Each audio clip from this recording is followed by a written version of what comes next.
Okay, Will, tell me when it's a good time to, oh, we have a lot of people already. They jumped on. So is now a good time or Let should me we just check to make sure we have quorum, but actually, Rebecca Dangor, is that what you're about to tell us? You went away faster than I could ask to unmute you. We're super close. I think some people just joined. So we were at 22 last time I checked.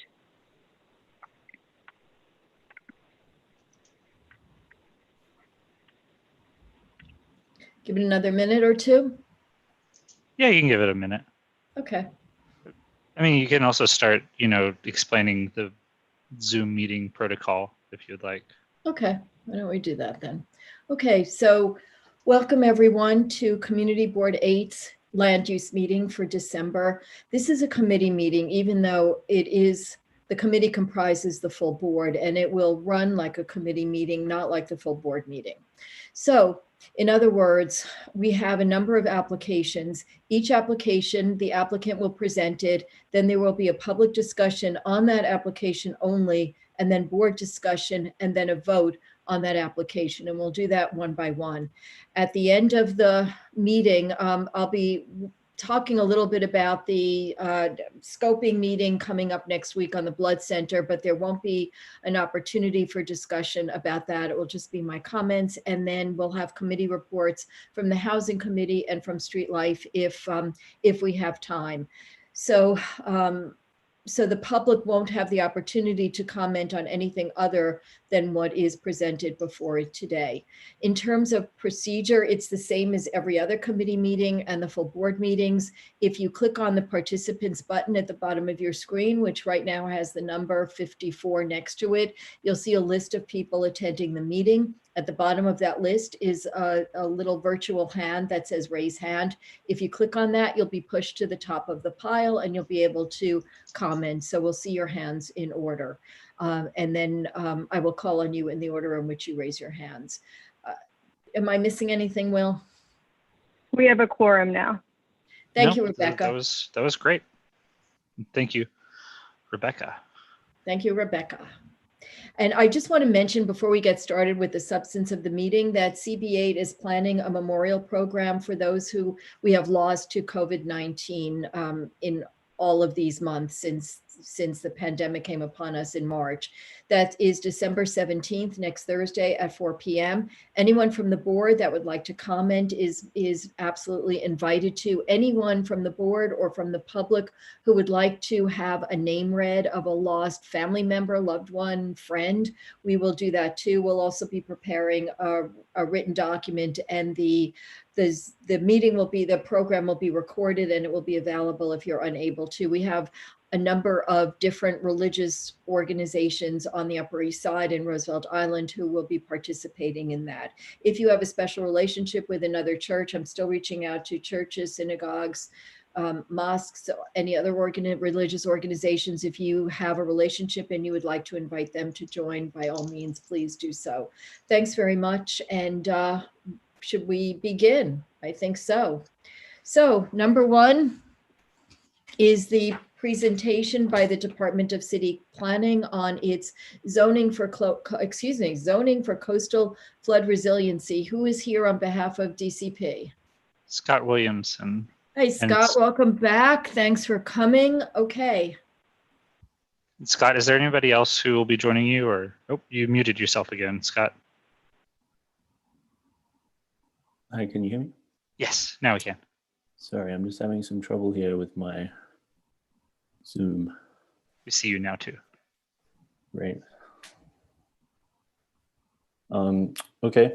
Thank you for having us back again. I think my colleague Azka is on the line as well, I believe.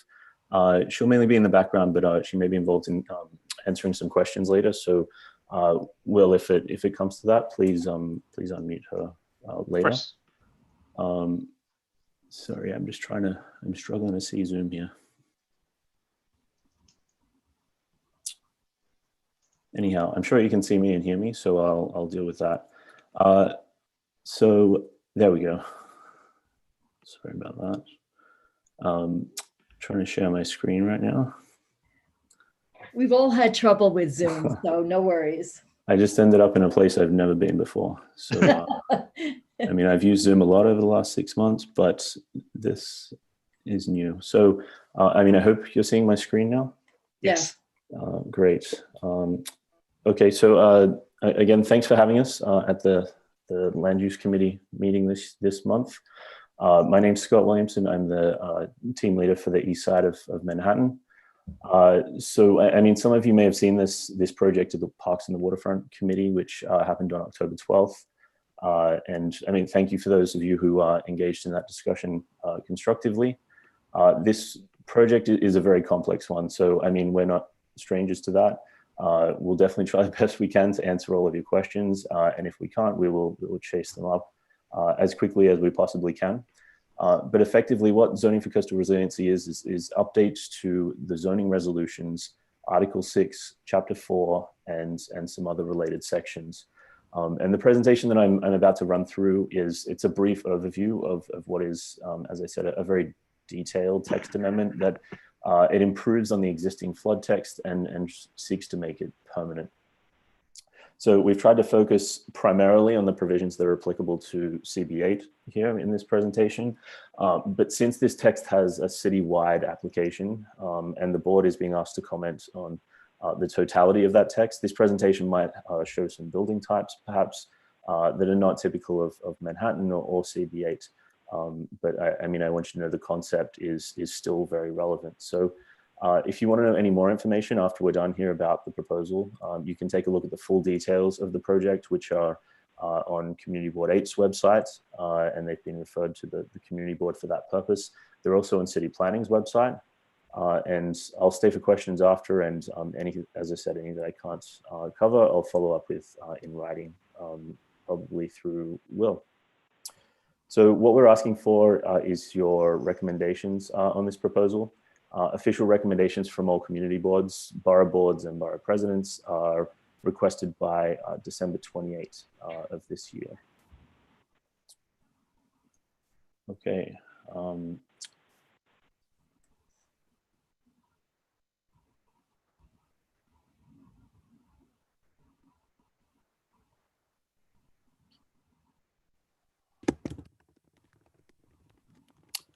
Okay, I guess we're not doing full screen, but I mean, I hope you can still see.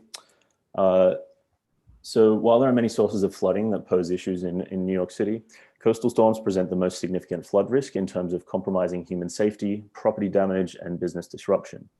With 520 miles of coastline, New York is very much a coastal city. When we're analyzing the city's coastal risk, we tend to focus on the area that FEMA has designated as the high-risk flood zone.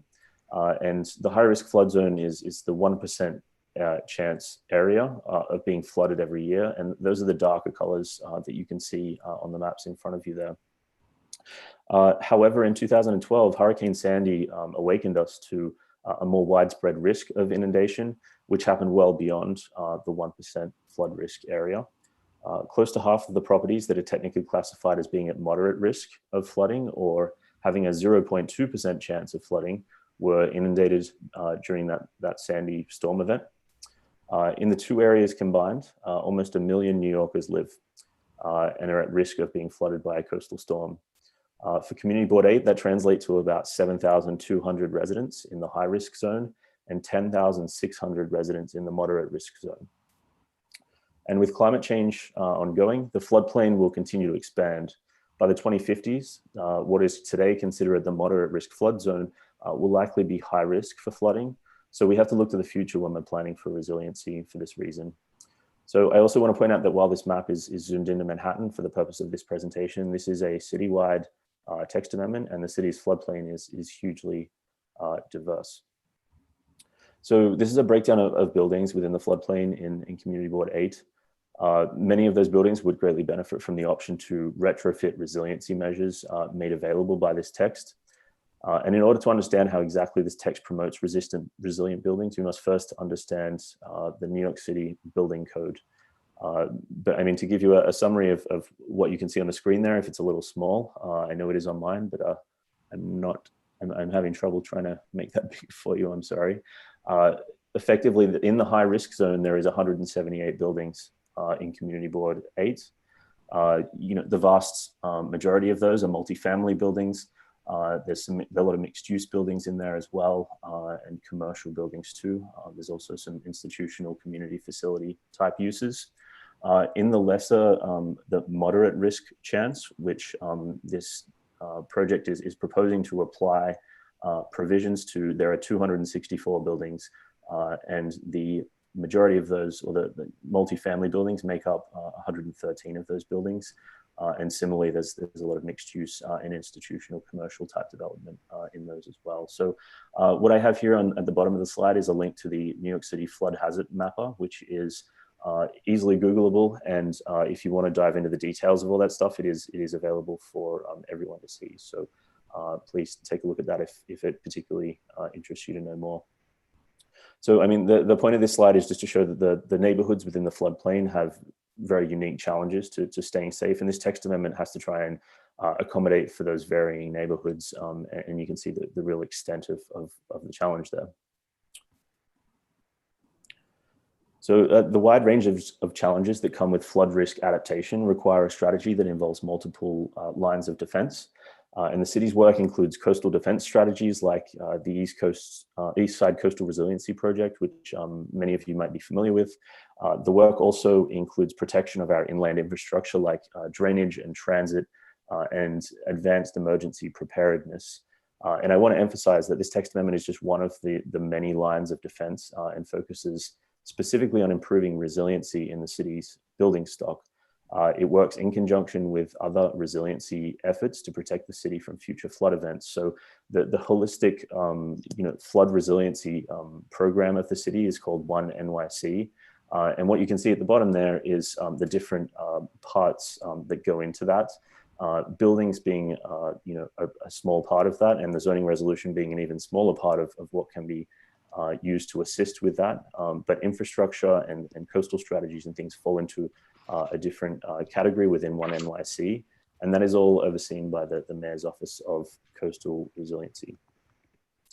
So before we move on from this slide, I wanted to take the opportunity to address a question in particular that came up at the Parks and Waterfront Committee in October. And that was, well, there were several questions were, what about the FDR, what about hospitals and the Esplanade and NYCHA buildings? Why are these not being addressed within this proposal? And I mean, One NYC obviously encapsulates all of those things, but there is a certain scope that this text amendment has that can be, digested within a single project. Infrastructure in particular falls within different strategies within that. So when we are talking about hospitals and the Esplanade in particular, those fall into a different category that are protected in different ways. This project in particular seeks to reduce zoning impediments to making resiliency improvements in private buildings and campuses like NYCHA. So NYCHA very much is relevant to this. NYCHA and HPD have their own programs for how they implement resiliency upgrades, but the zoning, streamlining here that is trying to happen is aimed at NYCHA as well, being the beneficiary of that. And much of the text was developed in consultation with NYCHA, and it is intended to facilitate resiliency improvements in the long term for those communities as well as private property. So I hope that answers a question that I am sure a lot of you have from this as we go through further. So here is sort of the technical stuff. The regulations based on FEMA standards for buildings in the flood zone are located in Appendix G of the New York City Building Code. And that's a large basis for which a lot of this text amendment is formulated, because buildings are currently, if they're new or being substantially improved, are subject to the building code, and they have resiliency requirements in the building code. So what the amendments to the zoning resolution within this project are trying to do is making those a little easier to access for people that want to make their buildings flood resilient according to the building code, or at least take steps to try and get there. So the building code is a very firm requirement on how new buildings need to be built within the floodplain, and the zoning resolution, or the changes that are being proposed within this text amendment, are trying to make that a little easier, because it is very difficult for owners to be able to accommodate that. So, I mean, in short, ZCFR, which is, I mean, the project is zoning for coastal flood resiliency, if I keep referring to it as ZCFR. The ZCFR would make permanent the temporary zoning rules adopted post-Sandy to help buildings meet flood-resistant construction requirements in Appendix G of the building code. And we'll go into the detail of that, but I mean, that's a high-level, objective. So there's a lot going on here. And, this is one of the building code requirements, one of the particular difficult ones, and they're based on the building's location within a flood zone. So the example you're looking at is presumed to be within the flood zone.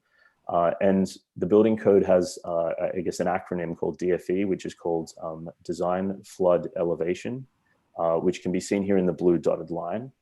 And the DFE is the height that floodwaters could be expected to rise, plus additional freeboard or additional elevation for protection. So for residential buildings, all living spaces must be located at or above the DFE according to the building code. Any space below must be wet flood proofed, meaning it is designed to allow water to flow in and out. Those wet flood proof spaces may only be used for parking, storage, or access. You can't have living spaces below the DFE if you are upgrading your building to be a resilient building according to the building code. These buildings, again, these buildings may not have any living spaces below ground also. So for non-residential or mixed-use buildings, they can be designed with the same wet flood proofing methods, but they also have the option to dry flood proof and locate some of these uses below the DFE. And dry flood proofing means meeting specific design and material requirements so that water cannot enter the building during a flood event. This strategy allows uses to be located close to the sidewalk level, but it can be very expensive, especially challenging in locations with high water table and high DFEs. So I mean, to sort of summarize that, dry flood proofing is permitted within the building code. And in the example that you see on your right there, effectively what that owner would have to do is build a reverse fishbowl or a reverse swimming pool at the ground floor of their building to make sure that firstly, the structure was resilient enough to keep the load of water out, that things like glazing and sealing and everything was strong enough to keep water out, and that use could effectively be still safely continued in that space. So that is a hugely expensive upgrade to do. And I mean, again, this is what this project is trying to promote, is encouraging owners to undertake those upgrades, but again, very expensive to do. So these building code regulations became widely applicable soon after the storm, soon after Sandy, but posed conflicts with the zoning resolution in three main areas. Firstly, rules that regulate where certain uses shall be located. Secondly, bulk regulations that govern the size and the shape of buildings. And finally, how resilient buildings interface with the public realm. So the proposed text builds on the two previous zoning text amendments of 2013 and 2015 that were put in place shortly after Hurricane Sandy. And it removes barriers within the zoning resolution that make it hard for new and existing buildings in the floodplain to meet the building code requirements for flood resilient construction. Ultimately, zoning for coastal flood resiliency seeks to help those living and working in the floodplain to reduce damage from future coastal storms, be resilient in the long term by accounting for future risks from climate change, potentially help save on flood insurance costs, and it would also assist with disaster recovery by setting a framework for emergency situations, including the present situation with the COVID-19 pandemic. So the two text amendments that the city adopted post-Sandy on an emergency basis helped address these issues. However, these rules are about to expire, and given they're about to expire, that is a large incentive for why this project is being done at the moment. And if these rules are not made permanent, it could hinder the protection of existing vulnerable buildings and disincentivize resiliency measures in new construction, making our neighborhoods less resilient. So through several years, we've conducted citywide research about resiliency strategies of different building types and studied 10 neighborhoods that were severely impacted by the storm. From this work, we gathered insights from stakeholders and partner city agencies, which help us uncover additional zoning barriers to resilient construction. We briefed more than 3,000 stakeholders across all boroughs through different forms of outreach, such as presentations to elected officials, the technical community, community workshops, and other types of public events. Our community workshops were key in identifying neighborhood priorities and individual needs. As a result of this extensive outreach, we have learned valuable lessons which helped inform the current project you have in front of you, including certain older neighborhoods that didn't match our current rules and did not get enough relief to make their buildings more resilient. Our streetscape regulations also had inconsistent and insufficient applicability, particularly in medium and high density districts, such as those in Manhattan. Lastly, we realized that there are rules that need to be readily available quickly after a disaster strikes. And so this text amendment could be one way to get closer to the city's overall disaster preparedness. So these are among the many lessons learned there. And since the flood text was initially introduced in 2013, there has been a lot of investigation into that. So, I mean, everything we've been through up to now is the current circumstance, or, you know, what sort of outreach has been done and things, how we got to where we are now. So, I mean, to underline a couple of those points, a lot of what you're seeing here and what is being proposed was initially introduced in 2013, updated in 2015, and some of it is about to expire. And the incentive for doing it now is to try and make it permanent and expand it to the 0.2% floodplain as well. So, I mean, now I'll briefly go through what the proposal is to try and sort of summarize it for you, to describe how zoning for coastal flood resiliency addresses these issues while encouraging the city's buildings to be more resilient. So after the long process of studying the floodplain and engaging with so many stakeholders and the community on a wide set of issues, we were able to establish 4 overarching goals that help us move from sandy recovery to a longer term resiliency strategy. And the first one we'll talk about, and the best way to think about this project is that it's split up into the 4 columns that you're looking at now, and that's how the rest of the presentation will be structured as well. So the first is that the floodplain community wants to be able to prepare buildings for flooding, even if they are not located in what FEMA currently determines to be the high risk flood zone, and that's the 1%. The second is that people want the option to raise living spaces higher than the current flood level that FEMA projects, because they have seen higher flood levels already and expect that risk to grow in the future with sea levels rising, and therefore the expected flood level in the event of a storm.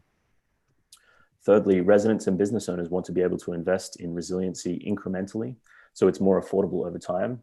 They want options like moving their mechanical equipment to a higher elevation without necessarily triggering a requirement to raise the fully floodproof the structure.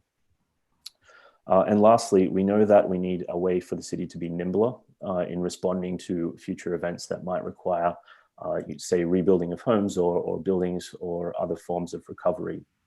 So now for each goal, we will present a set of strategies that help achieve them and go through a selection of regulations that are what we're proposing that are applicable in Community Board 8. So the first goal speaks to where the proposed text would apply. These regulations are optional and they're intended to help buildings undertake resiliency improvements. So zoning for coastal resiliency would expand the applicability of the current text to a broader set of buildings that are also exposed to flooding in the event of coastal storms. Any lot located within the high risk, and that's 1% chance floodplain, or moderate risk, a 0.2% chance floodplain, would be allowed to use the proposed special options for resilient building design. So you can see what has been allowed on the left up until now is highlighted there in orange. And we will get into a smaller scale map if you're squinting to see that in the coming slides. And the expansion of that in what is proposed now into the 0.2% chance as well is shown on the right. And again, I will show you that right here. So this shows what that means for, or that expansion in geography means for CB8. The lots here in yellow are where the rules already apply and have done so since at least 2013.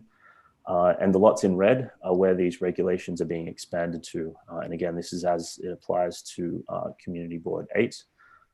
You can see most of the red that is being added there is towards the, down towards 59th Street along the coast. There's some areas within Roosevelt Island as well, sort of centrally. And then there's a larger area up towards the 90s and East Harlem, where you can see there's some red being added there as well.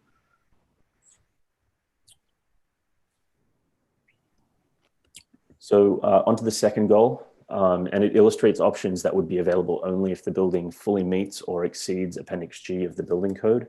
And these are split into 5 separate strategies, and I'll focus on the first few for CB8. So firstly, more streamlined optional rules for how height is measured in the floodplain would allow building owners to physically elevate habitable spaces and other building support features above expected flood elevations so that they're safe in the long term. Currently, what you can see on the left, in the left 3 buildings, the current 2013 flood text, it already allows a maximum height to be measured from the design flood elevation, or the DFE. And it allows extra height in situations where buildings are located in areas with certain high flood elevations. This extra height allows buildings to have a more useful ground floor. And we learned that over time, it helps with long-term resiliency. Today, building heights under the 2013 flood text can be bumped up 9 feet, 10 feet, or 12 feet, depending on the building's size and the zoning district, making it a highly complex framework. And because its applicability depends upon the elevation level, slight topography changes can lead to inconsistent outcomes on the same street of a neighborhood. The proposal would make those height allowances more consistent and equitably distributed by allowing heights to be measured from a new reference plane that can be placed 10 feet above grade in the 1% and up to 5 feet above grade in the 0.2% floodplain. So I want to pause on this one just for a second, because this is really the crux of I think the questions that came up in the Parks Committee as well. So I mean, there's a perception, or there was an understanding in that committee meeting that this just allows a whole bunch of additional height to developers that might be building within the floodplain. And what this diagram here is seeking to clarify that in the existing circumstance, as in today, within the 1% floodplain, a developer can add 10 or 12 feet, depending on their zoning district circumstances already. And what the text is trying to do is streamline that so that in the 1%, they can add up to 10 feet. And that means the building would be measured from the reference plane of 10 feet above the ground level, which is where the water would rise to, or just around that. And the expansion is 5 feet within the 0.2% floodplain. So, I mean, as far as the increased height ability that this text introduces, it is at maximum 10 feet and otherwise 5 feet in the 0.2. So, I mean, I'm sure we'll revisit this when you have questions later, but I wanted to point that out as we go through it, so it's a basis for what you understand the coming slides to highlight also. So this would also require that the floor level is placed at or above this reference plane to ensure that the additional building height is tied to actual resiliency improvements, and to close any sort of loophole for developers that might want to try and get additional height without making the building resilient. So there is a mechanism in there to make sure that resiliency is tied to any sort of claim to the additional up to 10 feet in height, if that's what's being sought by a developer. So to help promote safer buildings with good long-term resilient design and good neighborhood streetscapes, the proposal would also conduct small changes to existing ground floor regulations. The proposal would allow existing floor area exemption for spaces that are wet flood-proofed to apply to both existing and new buildings, since these spaces, pursuant to the building code, can only be used for parking, storage, and building access. This allowance helps support buildings as they adapt to climate change. So the example you're looking at here is obviously a building within the floodplain. You can see the blue dotted line there outlines the likely water level, and that they have placed an access within that, because access is allowed within the floodplain at that level, because that's one of the only uses that can be wet flood proofed in that instance. So the current rules also allow floor area exemptions for spaces that are dry flood proofed to promote active uses at street level. However, there are two sets of rules. On your left, you can see a provision that applies to existing buildings, and it applies today, which could exempt the entire dry flood-proofed space from floor area calculations, that is. On the right, you can see a rule that applies to new and existing buildings, which allowed any space to be exempted from floor area if more than half of the floor area is below the flood level. And we call these spaces cellars. This rule was first implemented in 1989. And then it was edited in the 2013 flood text amendment to be even more flexible. And the problem we found with the cellar exemption system is that it allowed full floors to be entirely exempted without actually requiring the building to comply with resiliency standards. And that created a loophole, and the current project is trying to fix that. It also encouraged squished ground floors with low ceilings, as you can sort of see on the right there. And sunken ground floors, which are extremely vulnerable to flooding. Ultimately, these two exemptions ended up promoting buildings that were out of scale and ground floors that were less marketable and effective for active uses.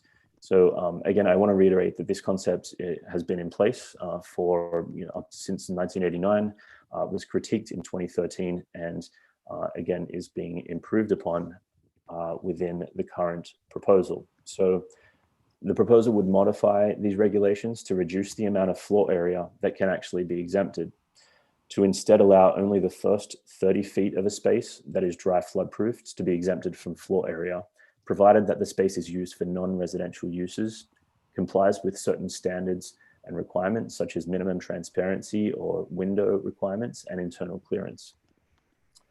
This would help encourage active uses close to the sidewalk level to promote a safe and lively pedestrian environment, while making sure that the resulting buildings are not out of scale. So again, the floor area exemption has been, I think, something that was a point of question last time. And I think I have a Q&A next on that. So one of the questions that came out of that is why does dry flood proofing allow for so much more height, since it's not even providing a residence? And I mean, as I had sort of alluded to earlier, dry flood proofing is extremely expensive. And by allowing a portion of the floor area that has been dry flood proof to be relocated within the lot, as in the floor area would be put somewhere else within the building, because a portion would be exempted from their calculations, we are incentivizing dry flood proofing while keeping the streetscape active. So, I mean, the alternative for buildings that are upgrading within the flood zone is wet flood proofing, and that would result in a use that would be either parking, storage, or access fronting the street. And none of those are active. So in many circumstances, none of those uses are desirable in activating the streetscape. And that's all that the building code would allow if we didn't encourage them to try and dry flood proof. So, I mean, the key sort of takeaway there is that the difference between what exists today is a reduction in the current proposal in terms of the floor area exemption that the text would allow. So this is proposed, and it's limited to 30 feet of the street wall, whereas this existing provision, it was allowing up to the full floor of what was being dry flood proofed to be exempted. So again, regarding building height, which is part of what the question goes to there, the text amendment permits, again, up to a maximum of 10 additional feet in the high chance or the 1% chance area, and up to 5 feet in the 0.2% chance area.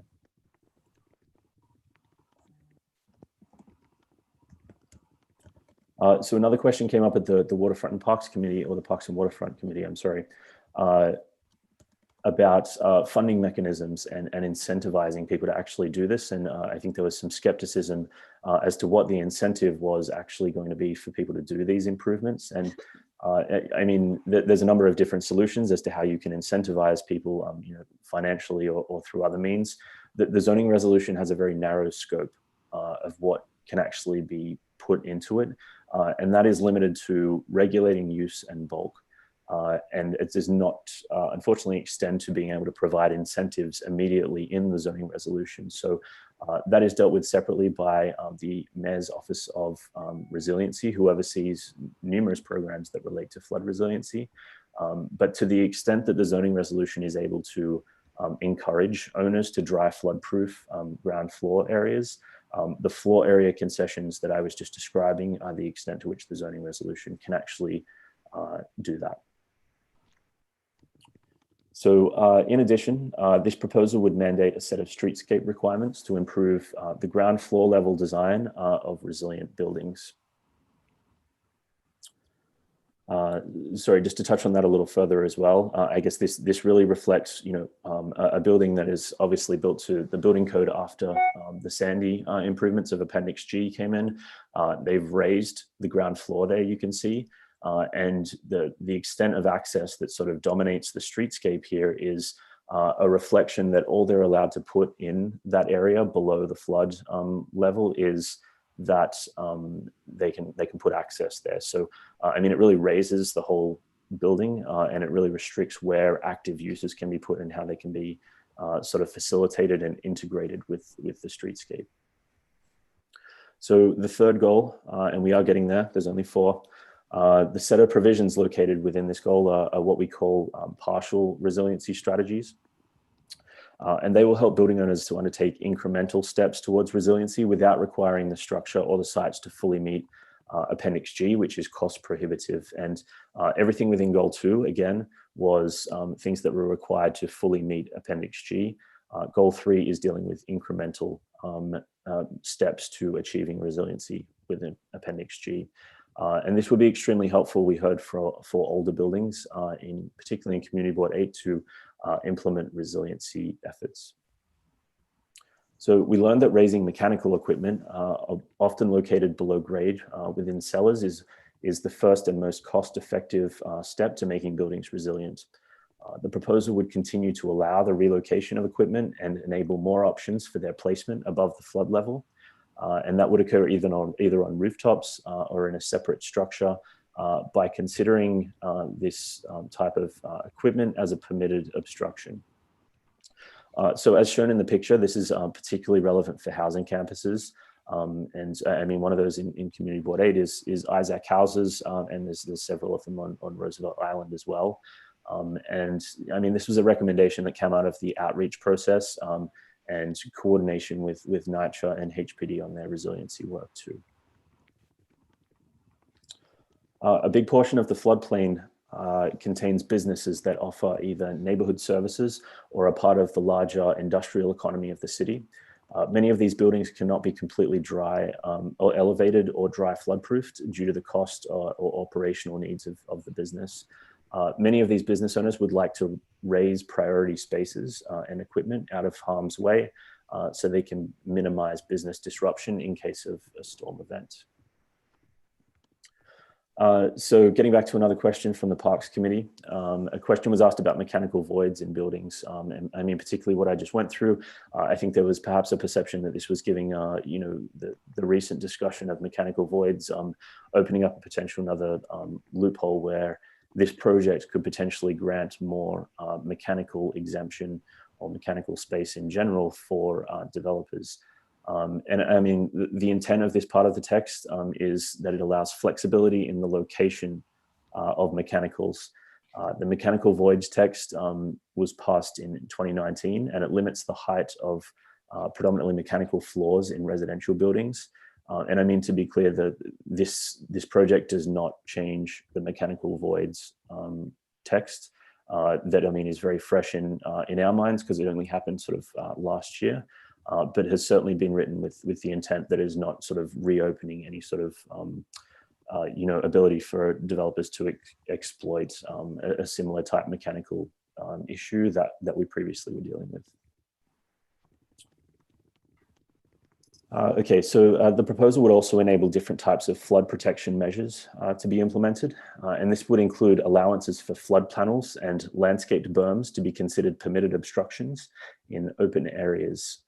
It would also allow spaces used for storage of panels to be exempted from floor area to enable on-site storage. And again, this is a cost-effective strategy that older buildings can implement without necessarily going to the full expense of raising their levels or completely dry floodproofing and those sorts of measures.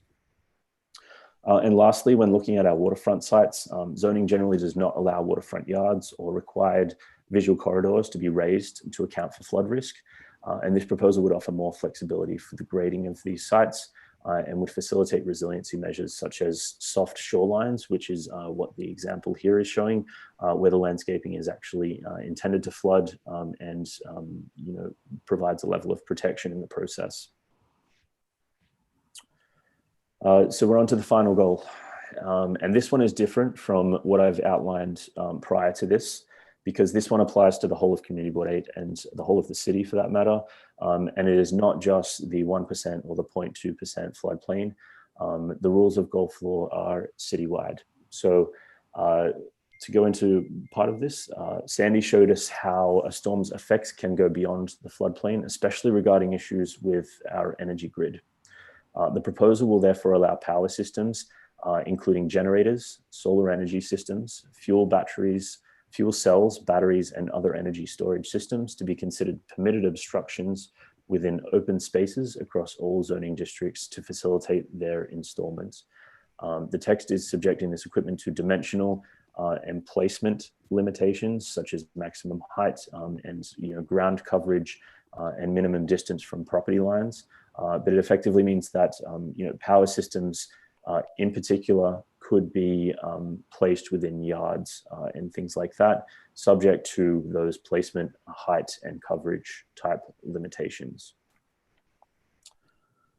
In addition, to ensure all areas of the city can easily provide ADA access, the proposal would classify both ramps and lifts as permitted obstructions in all required open areas to facilitate accessible designs.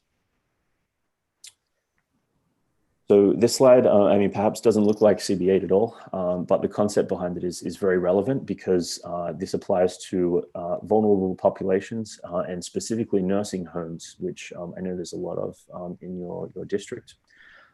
Hurricane Sandy and other storms across the nation have exposed the difficulties facing nursing home residents in high-risk areas for flooding. Nursing homes are licensed to house populations that require continual medical care, and research shows that the dependency can be strained when nursing homes shelter in place or evacuate prior to a coastal storm.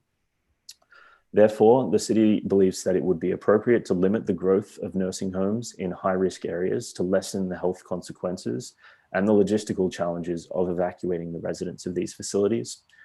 The proposal would prohibit the development of new nursing homes within the 1% floodplain and other selected geographies likely to have limited vehicular access during a storm event. Existing facilities would still be able to conduct enlargements for modest improvements, including those that help with resiliency. So, just to get ahead of a question that may come up there, this is proposing within the high risk zone to not allow new nursing homes to locate. So the existing ones can continue. They can even make improvements if they needed to, but they could not do significant expansions, and you could not build a new nursing home within the 1% floodplain. And that's based upon the sheer vulnerability of this use and the people that occupy this use. So lastly, Sandy showed us that a lengthy process to update zoning regulations can slow disaster response. The proposal would make certain recovery provisions available to be enabled quickly following future disasters. And some of these provisions would be implemented now to help address the COVID-19 pandemic and its associated economic effects. So currently, immediately following a disaster, the mayor can issue emergency orders to temporarily remove obstacles to facilitate recovery efforts. But that process is limited to the duration of the disaster, which may not be enough time to address regulation that may hinder long-term recovery. This proposal would include a series of disaster recovery provisions that could be made available through a text amendment when a disaster occurs. Applicable recovery provisions would be selected based on the issues caused by the disaster and would be available for a limited time period, which would be set at the time of the text amendment. The provisions could be limited to designated recovery areas based on the disaster's impacts and the city's recovery plans. The set of provisions that could be made available are drawn from lessons learned from Sandy as well as the current pandemic. Examples or rules in this menu include modifications to damage and destruction thresholds to allow the reconstruction of non-complying buildings and non-conforming uses, and rules that allow uses in zoning districts where they are not typically permitted on a temporary basis. While these options would be included in the zoning resolution text, they would not all be enabled as part of this action. So considering the situation we're going through right now with COVID, the proposal would include enabling two sets of rules to help support more predictable long-term recovery efforts. And the first one would be to give property owners who hold special permits and authorizations an additional term so that they can complete their original plan of construction on perhaps a longer timeline. The second one would support businesses that do not conform with zoning use regulations by allowing them more than 2 years, which is the current limit of discontinuance, to return to operation.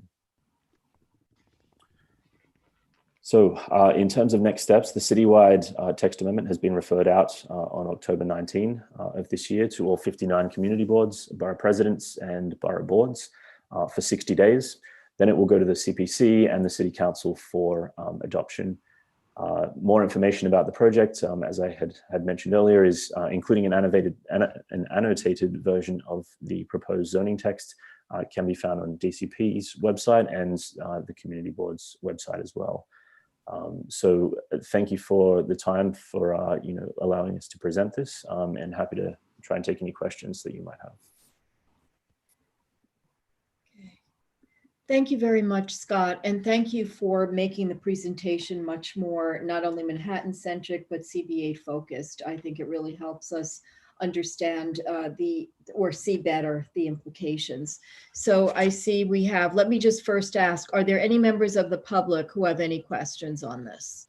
I see several board members have raised their hands, and I have a few questions, but I'll wait to see if anyone from the board asks them first. Okay, I see one member of the public, Wendy McCaver. And yeah, Wendy. Will, would you unmute Wendy, please?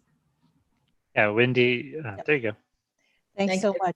Well, thank you so much for coming back. I'm a member of the public. I've lived in this area my entire life, and I really appreciate how much effort went into presenting visuals and explanations that made it more relevant to our area. I had a couple of questions. One is, and I'll ask them quickly because I know my time will be limited, what is being lost in the streamlining process? I mean, what are we putting aside in terms of streamlining? You also mentioned that there were 10 neighborhoods that were severely affected that you studied to formulate this grand plan. What specifically are those 10 neighborhoods severely affected? The third issue really is sort of goes to the heart of what you were saying about the height grab.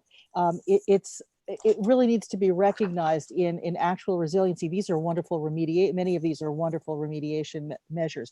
Moving mechanicals, using resilient materials, making sure that new construction is compliant is incredibly important. Trying to help older structures to also become flood proof, looking at all kinds of solutions of pumps and of other solutions, and relocating living space, all very important. But one of the major problems in New York City is that 67 to 75% of our climate change pollution, which causes these floods and this rising sea level, is caused by building height. And we're not even talking about super talls. So by adding a floor here and a floor there and 10 feet here and 10 feet there, you're actually causing the problem that this commission is trying to prevent. So I'm worried about that. In addition, the reason that we have these regulatory reviews, you're calling them regulatory obstructions, but in fact they're there to protect us so that we don't have some sort of runaway idea and oops, well, the floors are built, well, the pilings are in, well, now they're grandfathered in. This is a problem that voters are tired of hearing about. And we see many promises that are made by all kinds of builders. I hate to make them the villains because we definitely need them, and I like them in appropriate development and in new construction. but we don't see that there would be continuing oversight. There wouldn't be enforcement. And so these are the points that I wanted to address, but I had the earlier questions and I know that my time is limited, so I will yield back. So a lot of points there. I mean, all good points as well. And I mean, if you feel that those need to be reflected in your resolution, I think that's probably the feedback we're looking for via the public review process.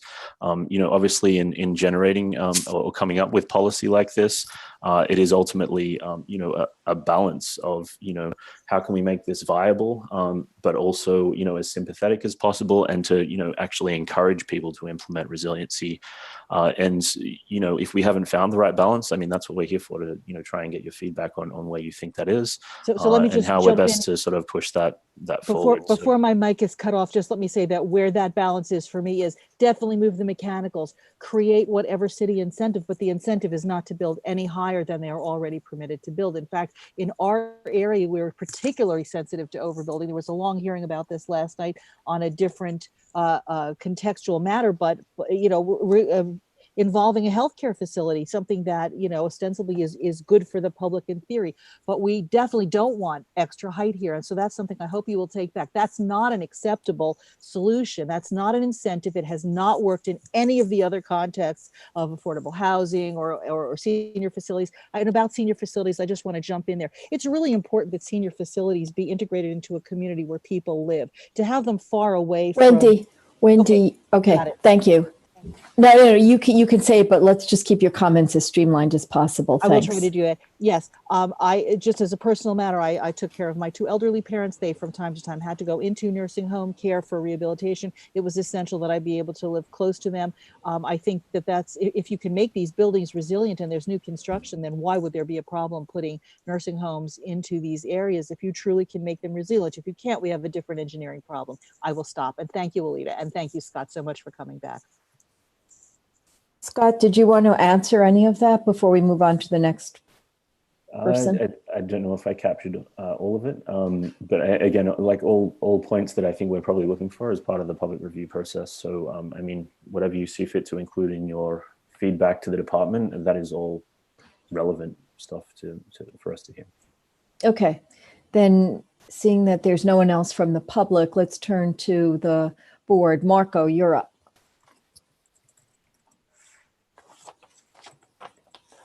Margo, you muted yourself. Okay, can you hear me now? Yes. Okay. I can't show my discontent on this coastal flood resilient citywide text amendment because its strategy is extremely weak, leaving our community unprotected and exposed to the flooding conditions in the future. While this proposal covers very well those low-income communities, for our community, there is very weak solution, which is using some protection plates or panels in front of the buildings. According with FEMA maps on the waterfront, and in our community, specifically in our community, the flood elevation is 11 feet. So now we have to talk about 11 feet in our community, which will be potentially eroding the FDR front buildings, 62nd Street, 78th, 79th Street, and the natural developments at 92nd Street through 96th Street. The flooding elevation on those buildings will be approximately 6 to 7 feet high. And this proposal is expected to contain the flooding with some flood panels, as if the water is going to stop in front of these plates or panels, even though these panels work very well, which will not. The water table will rise and percolate from the bottom up inside of these buildings, and these panels become useless elements. In addition, as per Appendix G, allows two types of the solution. The dry solution, which is not allowed when the flood level is 3 feet high or less, which are not our case. And it is permitted to use these panels. And the wet solution, which it does not permit to use these panels, so using these panels will be unlawful. Furthermore, DOB is required to have the design for the elevation that you mentioned, which is 2 or 3 feet higher than the 6 to 7 feet elevation mentioned above. And these panels will have to have a height approximately between 8 to 10 feet high, which will be a very serious challenge, a very serious structural challenge. In short, our community is now resilient, protected with this proposal. Thank you.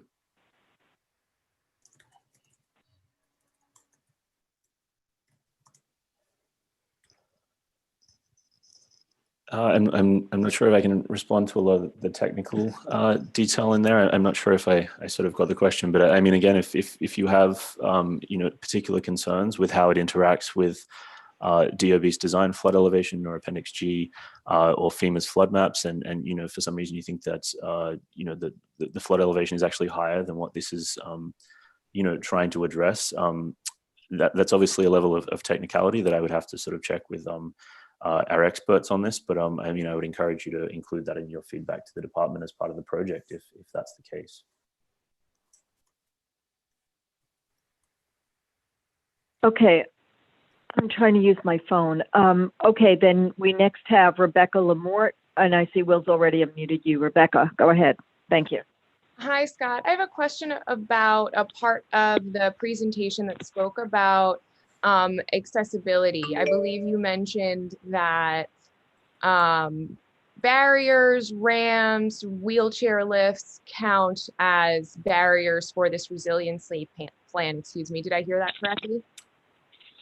In terms of barriers, you mean they can keep water out? Yes. No. Okay. So are you still looking at the PowerPoint here? Yes. Okay. Let me go back to that. Is this one of the slides you're referring to? Yes. So no, all this is referring to is that those types of infrastructure like stairs or ramps and things like that are providing access can be considered to be a permitted obstruction. They're not intended to actually themselves keep flood water out, only that they can be provided as a means of accessing a building, because say for instance in this picture here, the floor level is obviously raised for reasons of resiliency. It's saying that you can put a stair here in instances that you might not otherwise be able to because of, say, front or other yard type restrictions. Not that they can specifically be used as flooding barriers.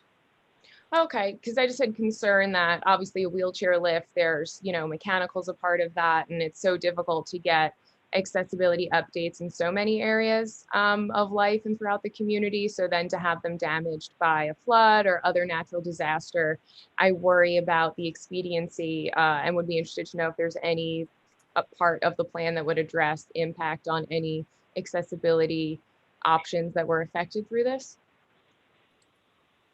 I mean, to the extent that I understand your question there, anything that is provided, that is on a site that is proposing something that is being constructed within the flood level. So on the picture you're looking at, anything that presumably is below the level of the doors on the left would have to go through DOB, and they would be reviewing it to see if it is satisfactory as something that can be located within the floodplain, as in that element that is being built would have to be designed to flood. So anyone that is putting, say, a wheelchair ramp, and I think there may be one on the right there, would have to be designing the mechanical system associated with that to be above the flood level, or be designing it to be dry flood proofed. And DOB would be responsible for ensuring that that is the case, to make sure that access is actually maintained throughout such an event.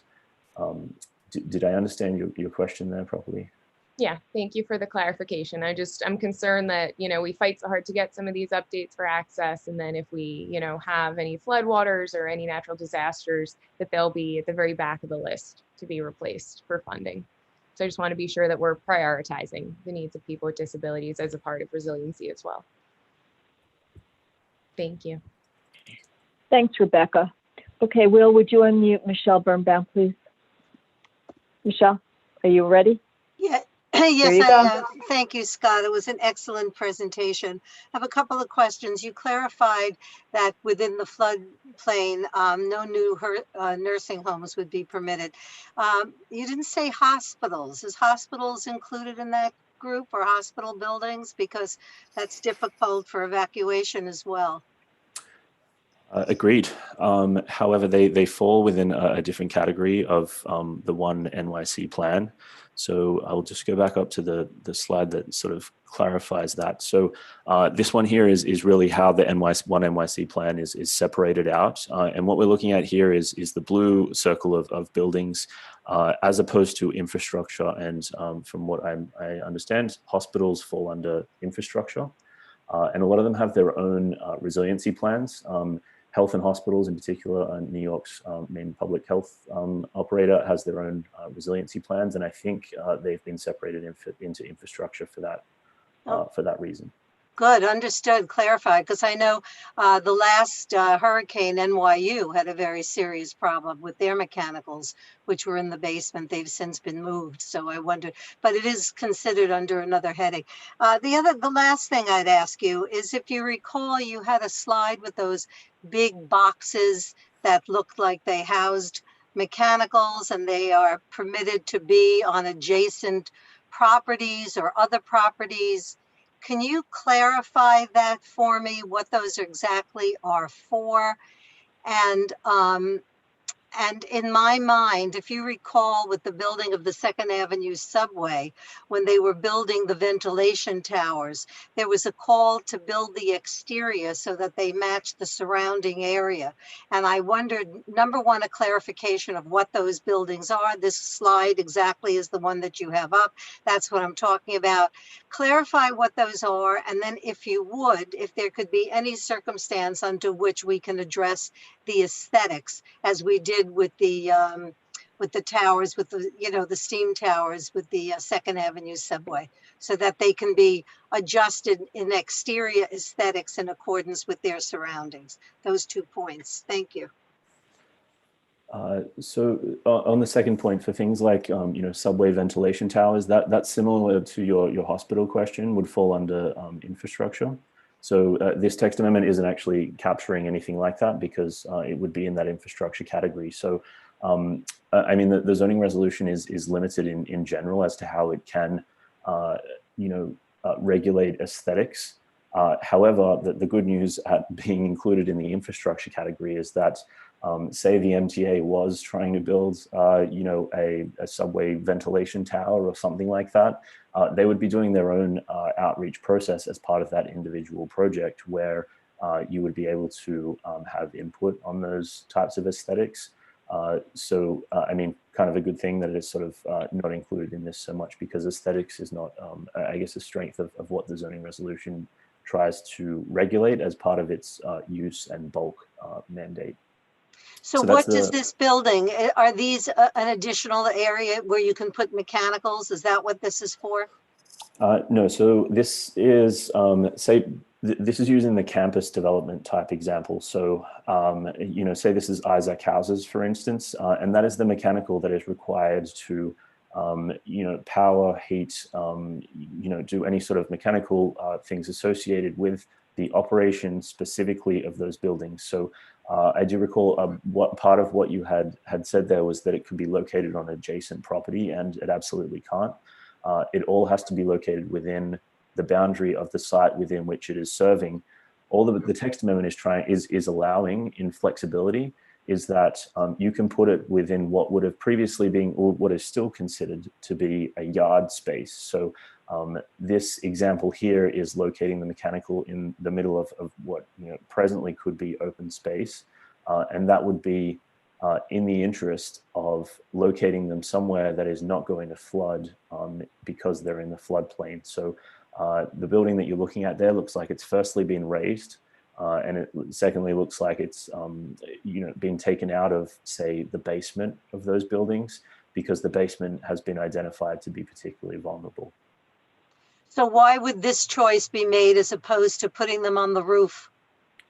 An economic decision. What would render this being a choice for the mechanicals? That would be an economic decision, I believe. Solely economic.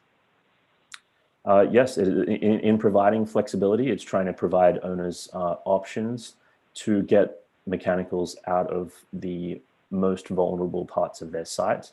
And if that includes building a structure, within certain bounds, such as what you are looking at there, or if it involves putting them on the roof, then those are both options that an owner could take up based upon what the limitations of their property are. So the owner himself, or the city in this case, would be the sole decision maker. Yeah, on the presumption this is, say Isaac Houses and it's a NYCHA campus, then NYCHA would decide where they could best provide those mechanicals to make sure that they were resilient. Okay, thank you. Okay, thank you, Michelle. Barbara Rutter, Will, would you unmute Barbara? There you go. Barbara, you're unmuted. Yes, I have a couple of very quick questions because I didn't get it. I know that you said that the area goes from like the 90s down to 59th. What about east-west? So that's kind of a complex answer. There's parts of this project that apply to the whole of Community Board 8.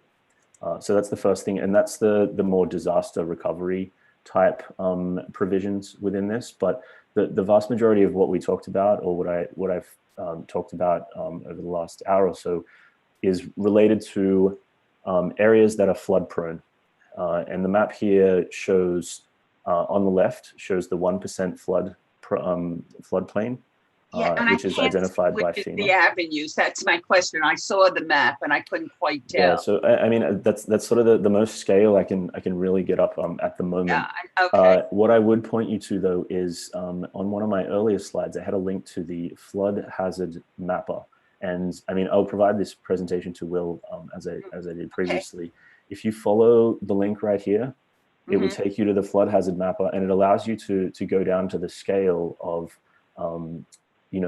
a building scale.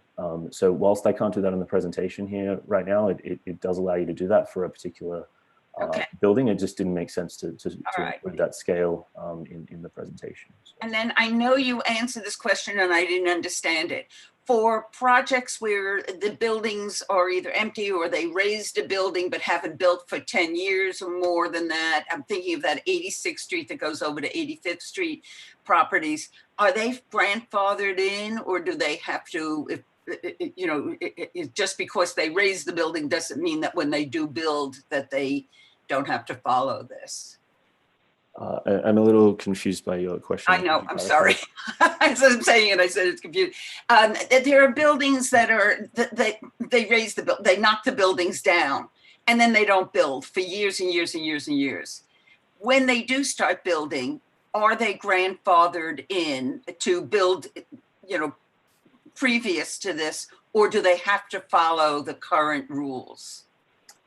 Right, I think I understand. So say for instance, yes, a developer has a vacant site and they may have, a special permit from city planning to build something. Say for instance, their permit was to expire in the middle of COVID when there was a construction moratorium. The provisions that I think you're referring to there would allow them an extension when a disaster is declared to allow them an additional, I believe it's 2 years, to conduct their special permit where it otherwise would have expired. Oh, so in other words, if somebody, I'm thinking of one huge property that has been vacant and partially knocked down and so on, it has to be a minimum of 10 years at this point. So you're saying that 10 years may not count. They don't start from 10 years ago. I'm worried that some of these buildings, we have so many empty lots in our district, and I'm worried that when they do start building that they won't adhere to the regulations. Yeah, agreed. It's not ideal to have vacant lots around. I don't know if the text will go so far to sort of address that so much, because there's a variety of different reasons that owners can just sit on vacant property. And very few of them, I presume, will be related to resiliency. All this is really aiming to do, and it's acknowledging that if they do have a special permit which has a term limit on it, that if that term limit happens during a disaster being declared, they can automatically be given an extra. And I know, I was thinking more of a broader thing. Just other two quick comments. I know you mentioned Metropolitan Hospital, and I know they're building a tremendous wall. FEMA is paying for a tremendous wall, and it's be a couple of year process.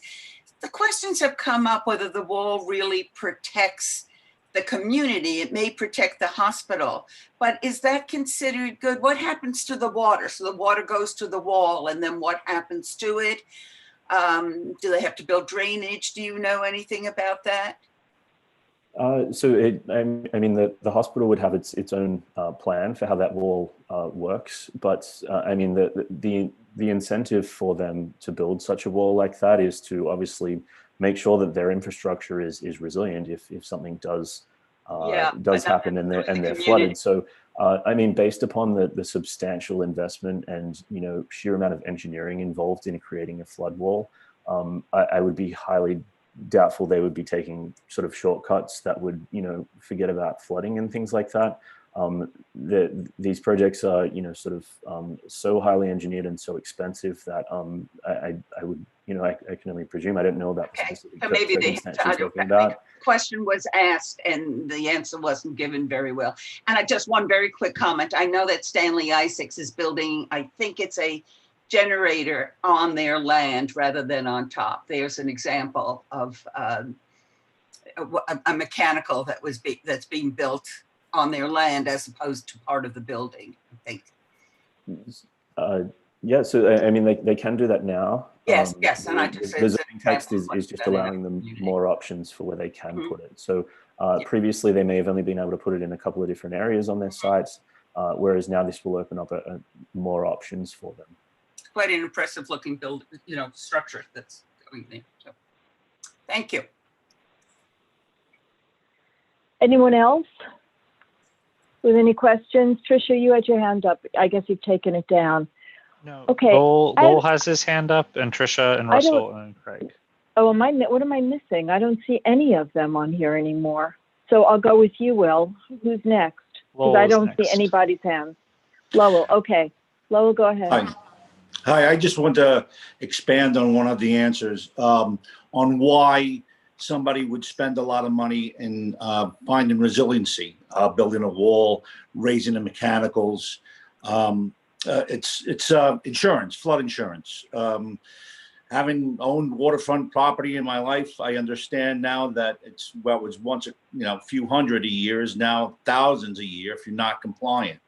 And the lawsuits behind it if you rent out a basement apartment that gets flooded. So that's a major factor on why a lot of buildings would be taking advantage of these zonings. Am I correct?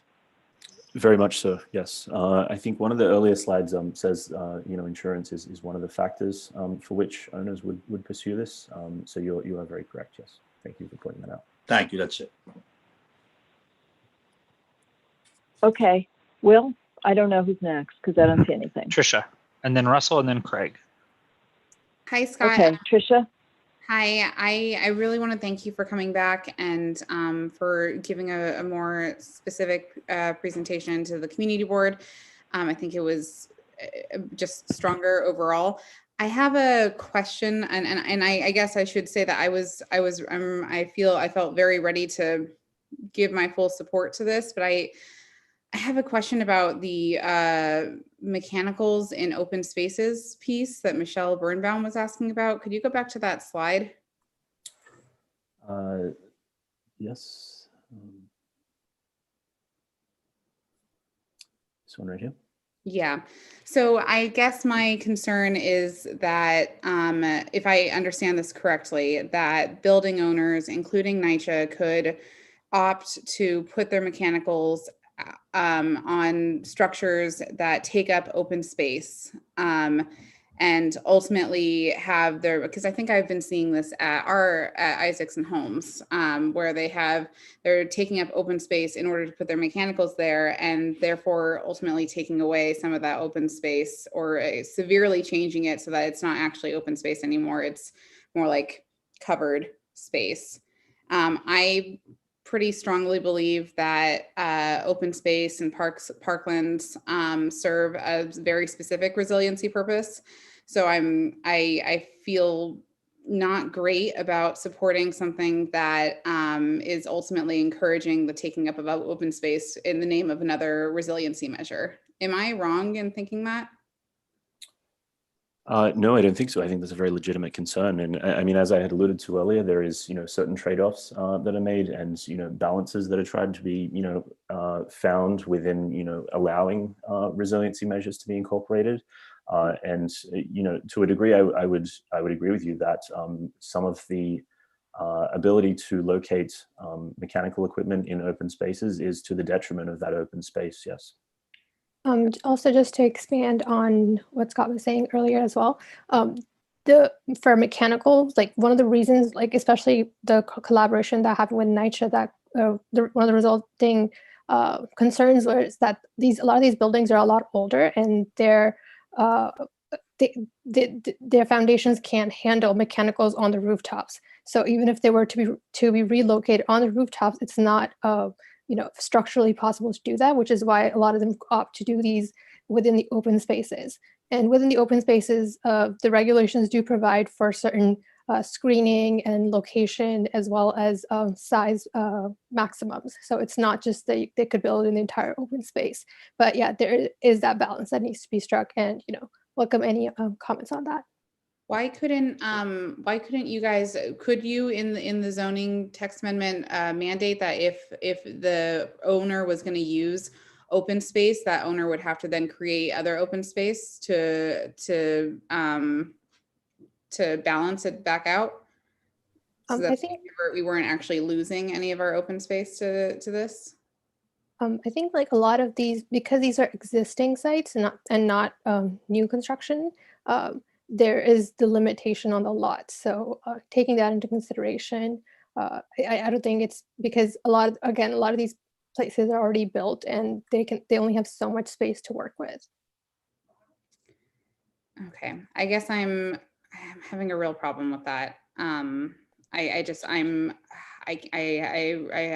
really struggling to think about voting in favor of something that allows the taking up of open space. I'm going to think about it and maybe raise my hand again once I chew it over. Thank you. I think that's definitely understandable, and it's probably the feedback that our resiliency people are looking for on this, because we acknowledge there's a trade-off with open space and resiliency to be made here. Thank you. Next is Russell Squire. Right. Thank you. So I have 3 questions. And for the first, I just want to distinguish between new buildings and existing buildings. And so for new buildings, if the goal is for them to have these various resiliency features, it's not clear to me why the city wouldn't just mandate those. I mean, why not, do it, for example, through the building code or something along those lines? Just say if you're building a new building in one of these, flood zones, including the expanded flood zone, it has to have these resiliency measures as opposed to doing it through these sort of zoning incentives, which, as I understand it, would be optional, and why we're using like an incentive structure. So that's question 1, if you can answer that one. Question 2, let me just ask all the questions and then you can take them. Question 2 is, it's not clear to me how some of these changes are going to apply to existing buildings, like apartment buildings in our district. So for example, how is an apartment building going to raise its ground floor by 10 feet? How is, an FAR exemption for panel storage going to apply to an existing building other than, potentially selling it, I guess?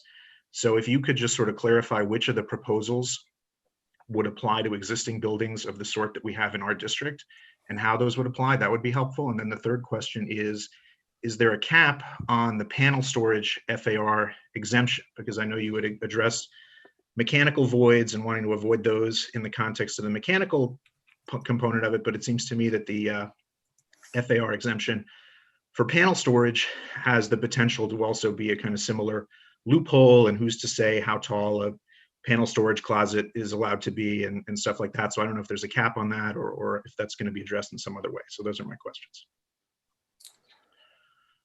Okay, so a couple things there. So the first one, if I caught the extent of the question is a new building should know that it's building in the floodplain, and therefore it shouldn't need incentives, if I understood it properly. I guess the question is, could this also be done through the building code? Is there a reason why the city's chosen to do it through a zoning incentive as opposed to through a mandate? No, so I mean, Appendix G of the building code exists, and developers have to do it now. So, if in the instance the building you're looking at there was being built today, they have to comply with Appendix G, which requires them to elevate habitable spaces, elevate their ground floor, or dry floodproof or wet floodproof. The example you're looking at has obviously been built, in accordance with some of those requirements, because otherwise their ground floor would be much lower. So they've done that without any of the incentives that we're covering in the text amendment here, which are primarily aimed at trying to get owners who have an existing building within the floodplain to adapt, because we certainly acknowledge that most owners won't have the ability to create a new building on their lot now that there's different flood resiliency requirements all of a sudden. So I think it's sort of less aimed at the incentives, at least are less aimed at circumstances like this where there is a new building where they can sort of start from scratch and elevate it, and more at those buildings that need to adapt and they end up losing the space on their ground floor because now all of a sudden it's not habitable because it's below that blue dotted line. So primarily how this I think would apply to new buildings like this is that it allows things like the access structures that you're looking at here and plant and equipment to be located in other spaces that otherwise might not be allowed. So for instance, there's the access provision that says you can put access structures in the yard space. So in this instance here, if that hypothetically was a front yard, previously they may not have been able to have that ADA access there. The intention is to allow them to get up to the level that they need their ground floor to be at without having to come up with some sort of very odd or perhaps prohibitive solution to being able to actually get ADA access in there. So I hope that answers the first part there. The second part, you weren't clear on how some of these changes would occur and how some apartment buildings could upgrade. So, are you suggesting that, say, a fully residential apartment building would have trouble at its ground floor level, reallocating space somewhere else? Well, as I understood that provision, that was going to incentivize having an elevated ground floor in some way. So yes, it certainly would, but Appendix G of the building code, it doesn't really discriminate whether an existing use is at the ground floor or not. Again, the measures we're putting in the zoning resolution here are largely optional. So certainly there's a lot of residential buildings that would have ground floor apartments, for instance, in the floodplain. And according to Appendix G today, they would not be compliant with the building code because they have habitable spaces within the floodplain. So, the incentives that are trying to be put in here are trying to allow for, some instance where that floor area may be allocated somewhere else because there's an acknowledgement that via the new requirements of the building code for resiliency, that ground floor is effectively being lost. So, how likely that is in a very established, fully residential apartment building, I'm not entirely sure at the moment, but a lot of the dry floodproofing provisions are speaking to when there's a commercial space on the ground floor. So, there's some complexity there, but the Appendix G of the building code it says you can't have habitable spaces below the flood level. And that would be effectively, triggered for a building when it comes in for some sort of substantial upgrade. Did that answer what you were trying to ask there? I think so, but it just sounds like in the case of the answer about the 10 feet elevation increase, it sounds like in the case of an apartment building, as a practical matter, it from what you're saying, like it just potentially wouldn't be applicable or just wouldn't be used. It would be very difficult for some buildings to use this, yes. And I think that's this is one strategy to try to help people to adapt to the provisions of what the building code requires. It's certainly not comprehensive in every circumstance and would be, feasible for everybody. I mean, we're coming up with the solutions that we can, but yeah, I mean, I'm not sure how else we could be flood-proofing ground floor apartments. It's not what the building code allows.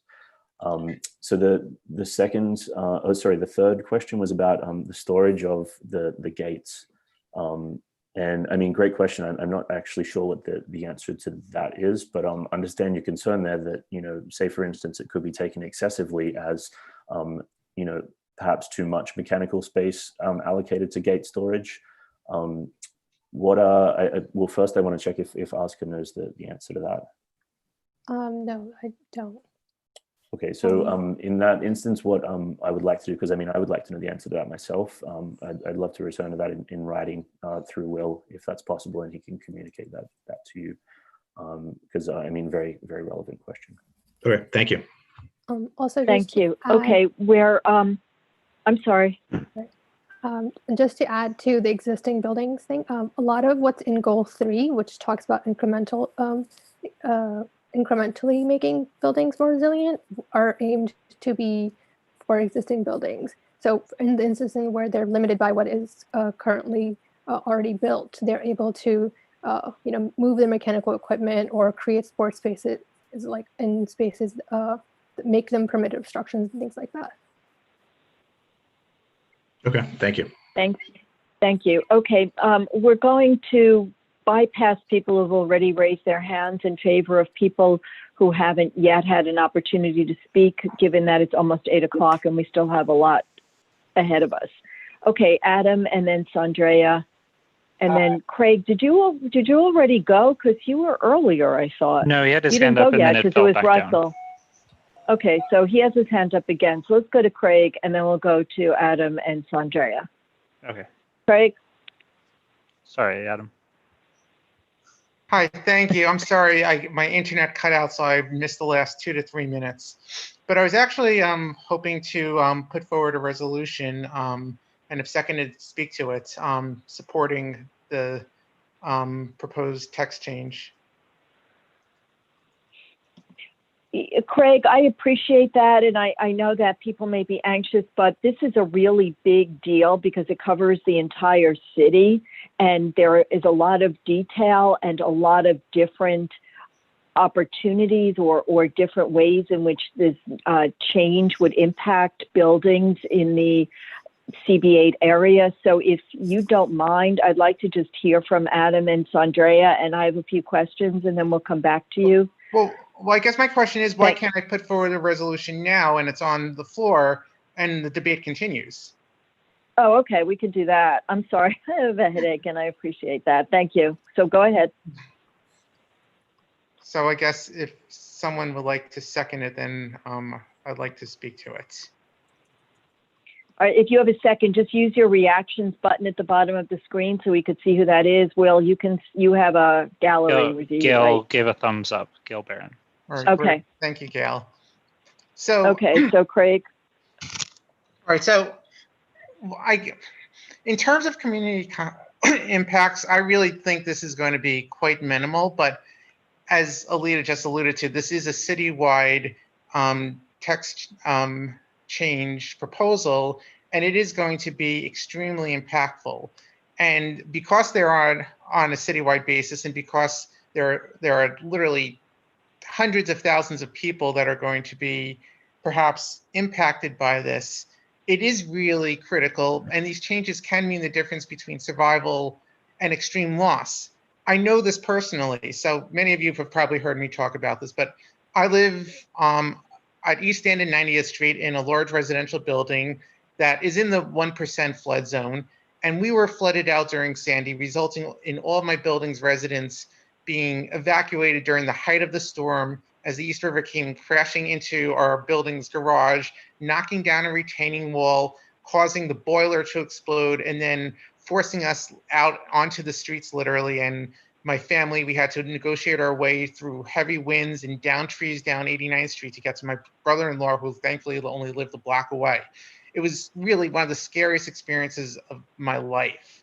And we were displaced for 2 weeks, and only because of the incredible work of my building staff were we able to get back that quickly. We didn't get our gas back for 2 months, so it was really impactful for us. So as a result, I'm extremely sympathetic to the needs of the hundreds of thousands of people across the city who are also vulnerable and need to take actions to prevent themselves and to protect themselves and their livelihoods. So I hear the concerns that people have, and I recognize that this plan isn't perfect, and there are definitely compromises that have to be made. Like Tricia, I'm completely in agreement about what you're saying about the open space issue, but I think I side on the support of an imperfect but overall really well thought out plan that may result in some hopefully infrequent, very infrequent negative impacts that are hopefully outweighed by the tremendous good that this plan will achieve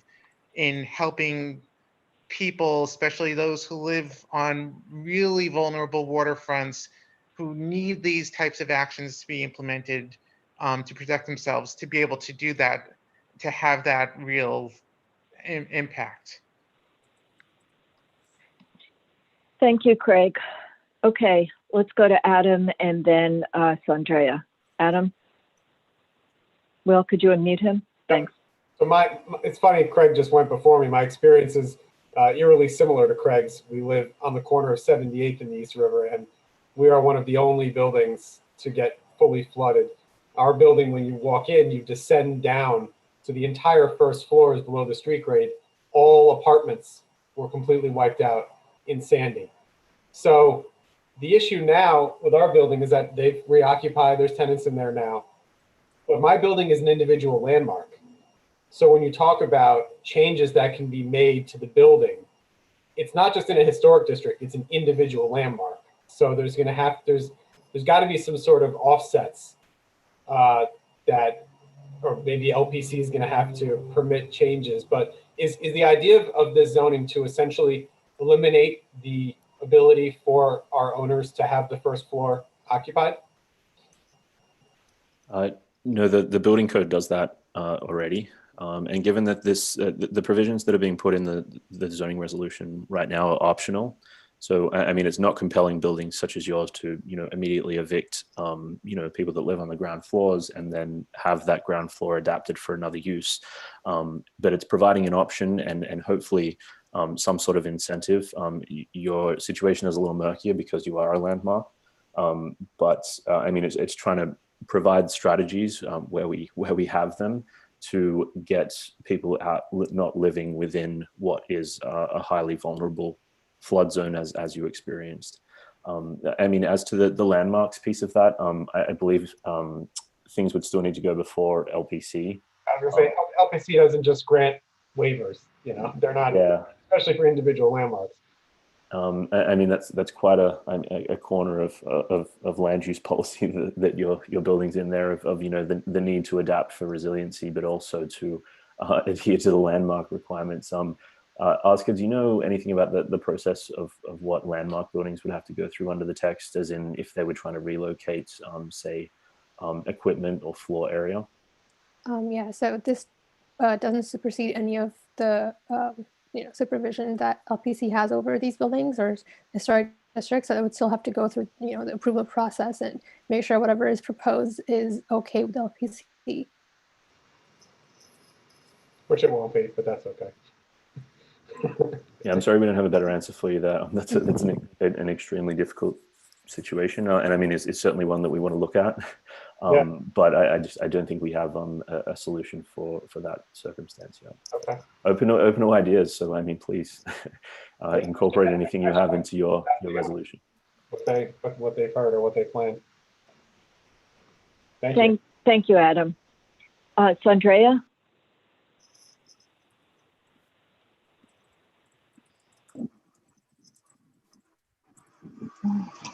Hi, greetings. Thank you for the presentation. I'm a resident of Isaac Houses, which is a NYCHA property. We are having 2 generators being built due to the ramifications of Hurricane Sandy. Due to this construction, my building has lost power for over 12 hours one day.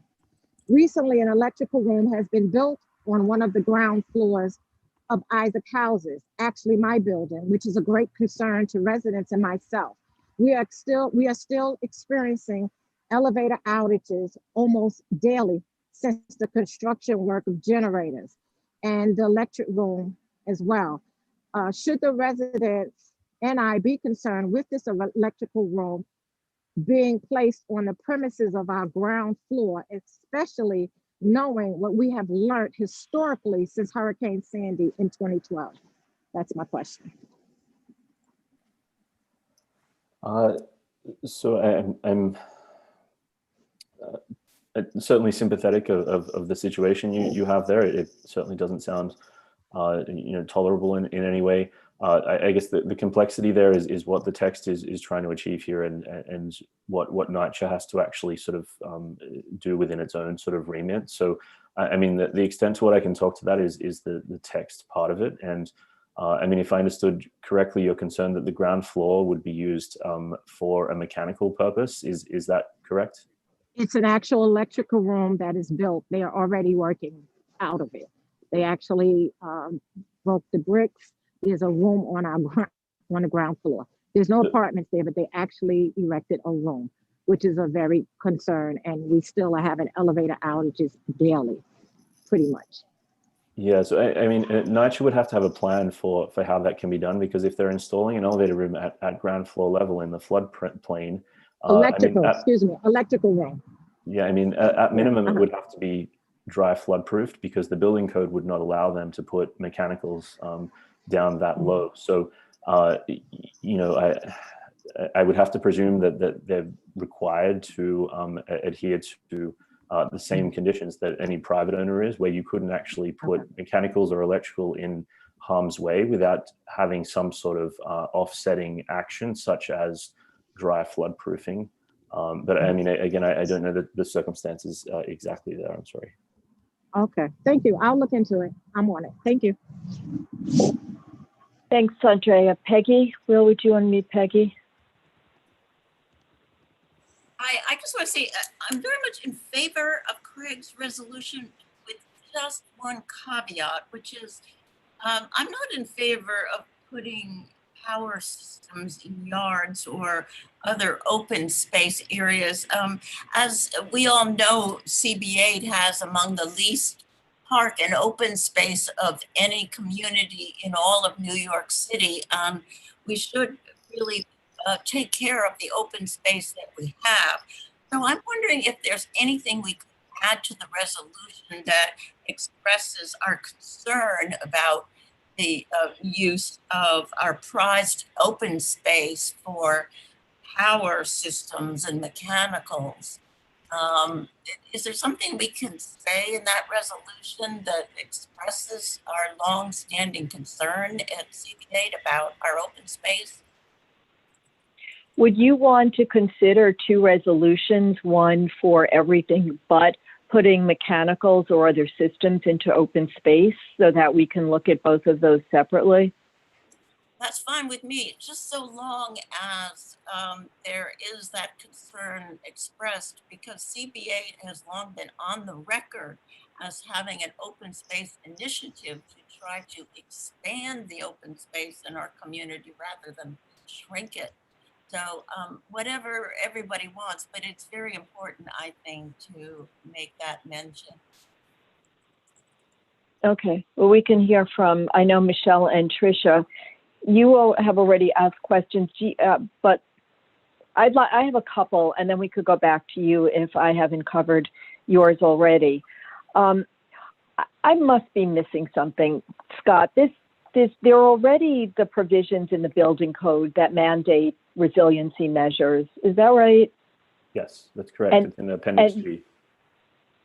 So this is to help owners financially, basically, it sounds like, be able to do their mitigation or their resiliency methodology while not really losing money.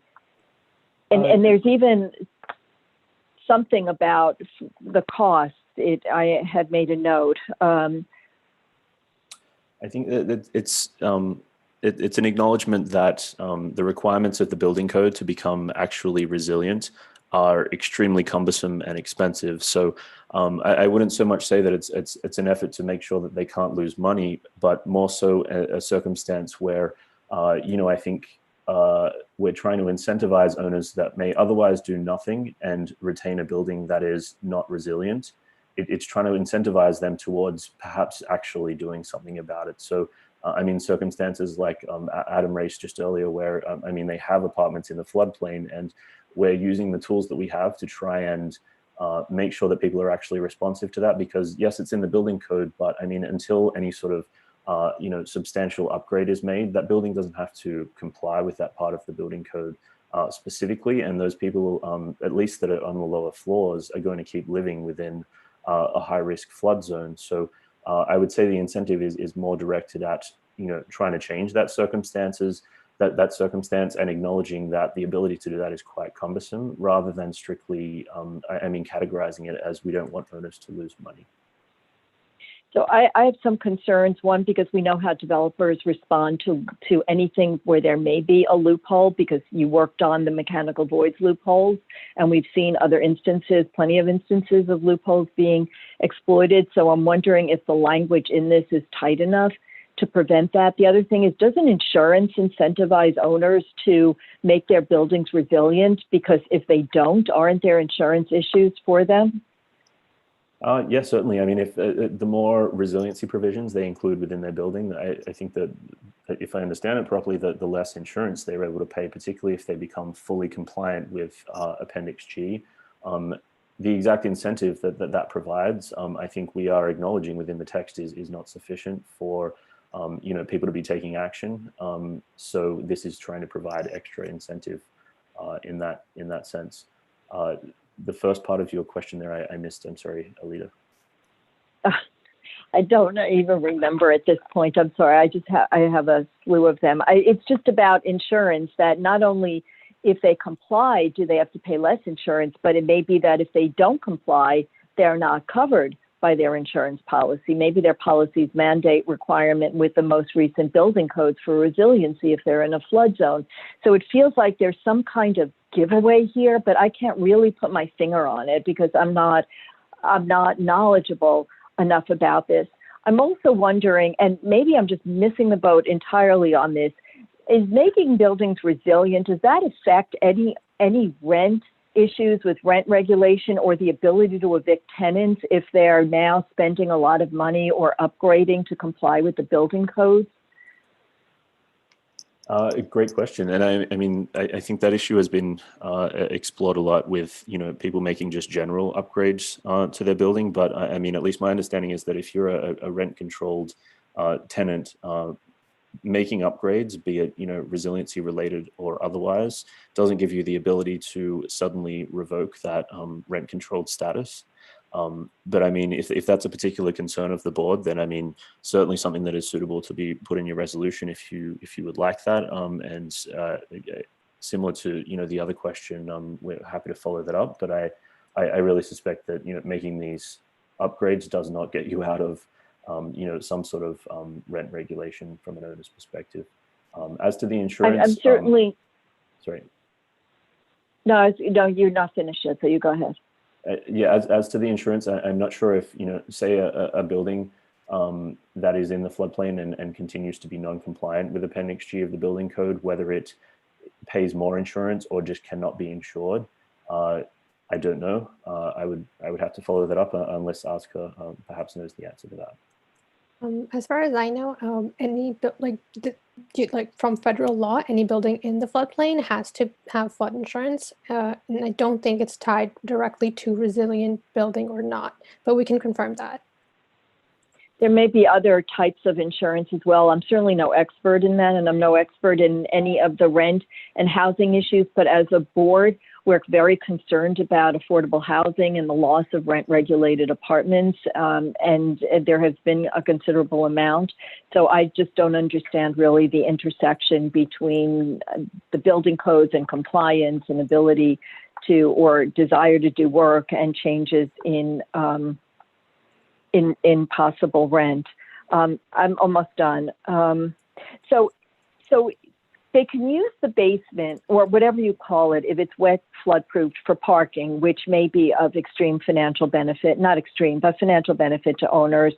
And the same thing with storage and access. Maybe they take storage out of a store that they're using or renting to and putting it in the basement. So it just, again, it feels as though they're benefiting in some way, maybe not the anticipated way, but that for certain things, the city, because there are changes in zoning, may be paying a price. I'm not sure. Again, I don't know. I'm just raising questions. I also have real concerns about putting mechanicals in open space, whether it's open space in a NYCHA campus or whether it's open space someplace else, or whether it's a backyard in a landmarked area like around East End Avenue. And that would apply as well for people to put mechanicals in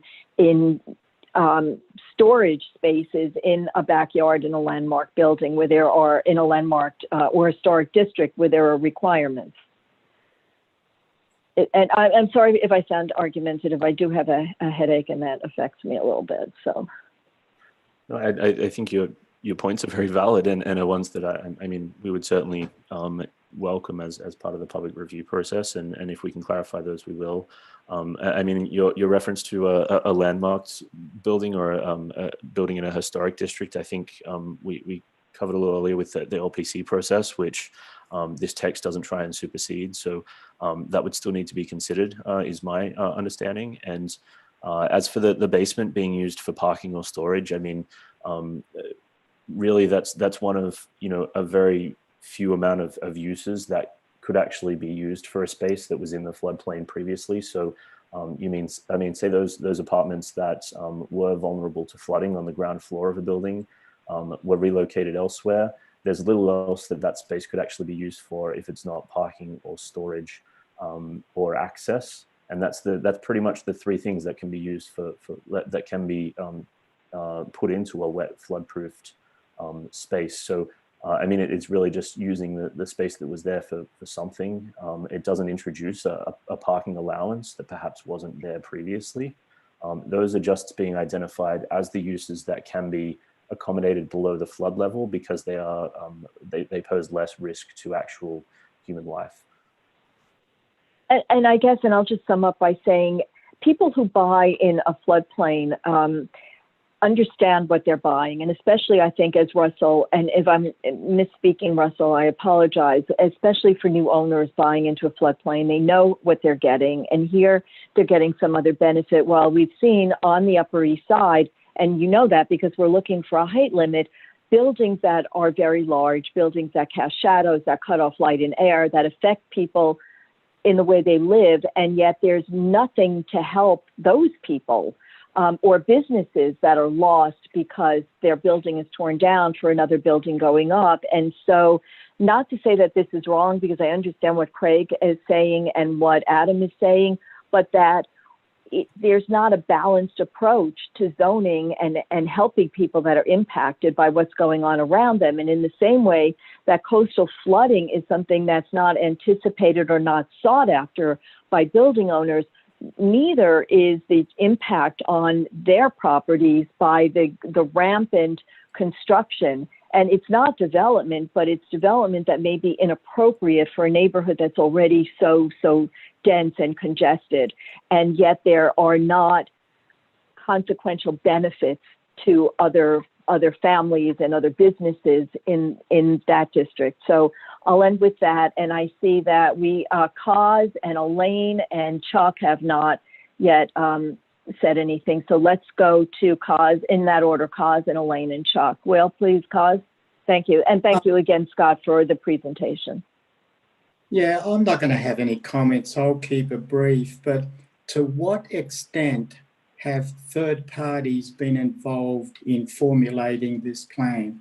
Insurance companies, developers, builders. Has anybody had any externals had any input in this plan? Hi there. Yes, certainly. So, I mean, the earlier slides that I covered, I'm just trying to find them right now, had covered a lot of what the outreach was about. And that was related, I mean, rather than, I think think your suggestion there was insurance companies. I think it's more the technical side of things. So, I mean, engineers and that type of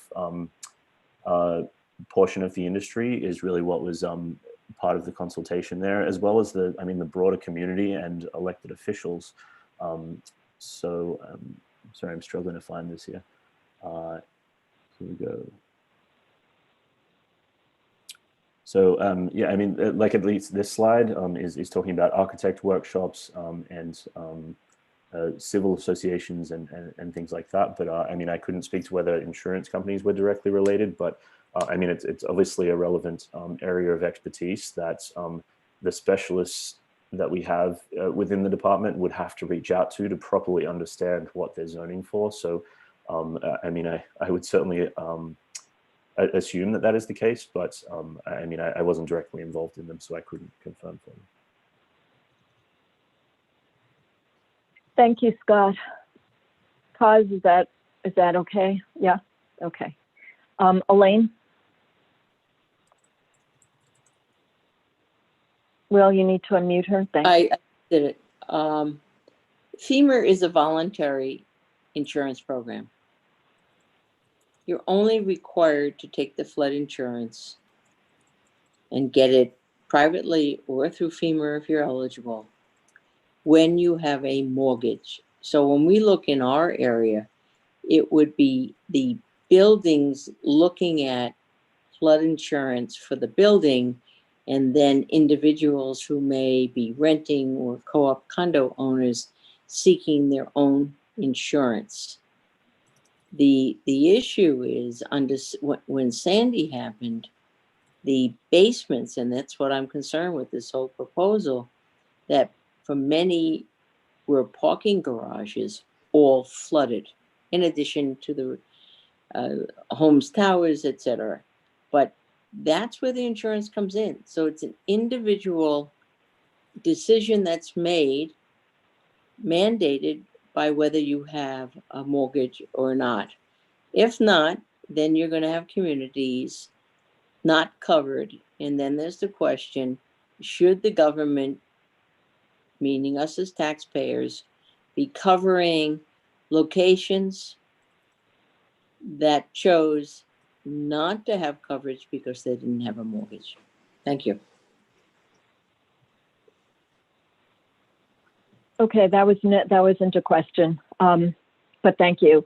Okay, let's go then to Chuck. Yes, I call the question on this, on the resolution. I thought you were going to do that. So before I go to Barry, who's going to second it, no doubt, I just want to, I think this is a big deal. And you know, I'd just like to ask if Michelle and Tricia and Craig could very, very quickly ask what they want to ask. No, you're saying, no, I can't do that?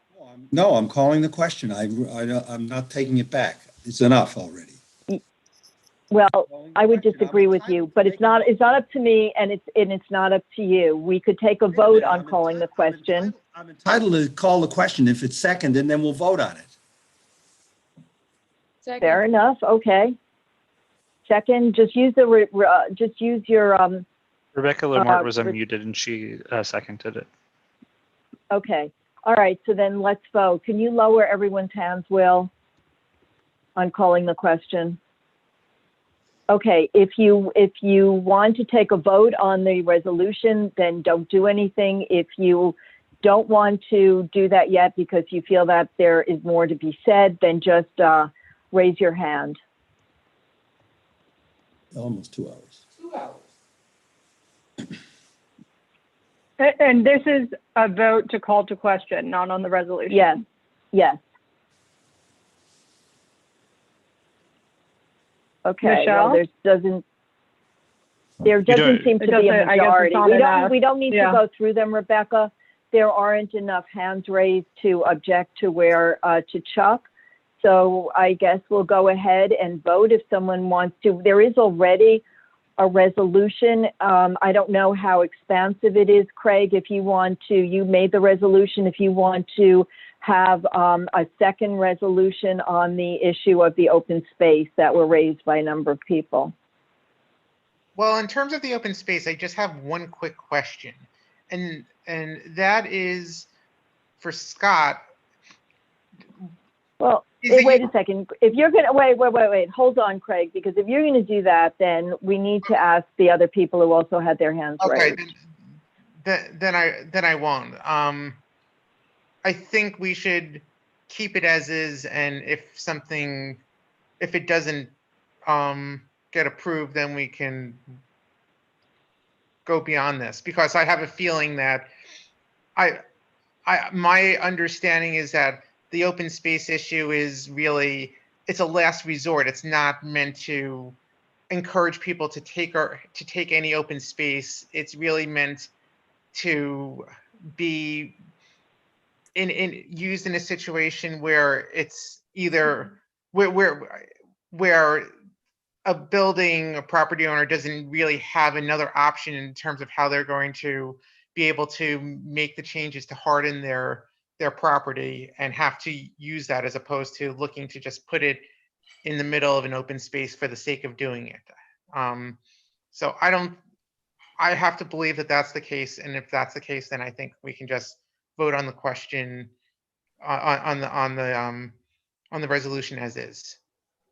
I don't know that we could actually say that that's either DCP's intent, or that that's how any owners would view it, that it's both an intent to be a last resort or an intent by an owner to use it as a last resort. I don't think we could make those assumptions. That's what they are, assumptions.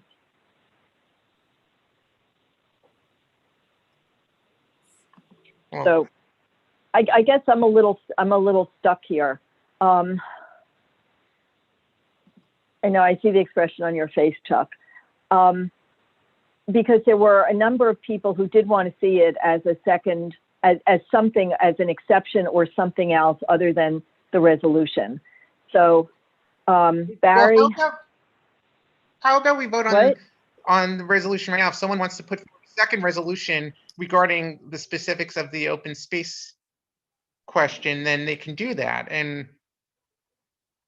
it would be. I'm just taking added. It would just be added to it as like a 1A and 1B type of resolution. Well, maybe I know that there's a flurry of hands that have gone up. Maybe we could do it as two resolutions, and if they both pass, then they both pass. And if not, we're looking at something that people were concerned about anyway. I think we're in the position, though, because the question's been called, of needing to vote on it.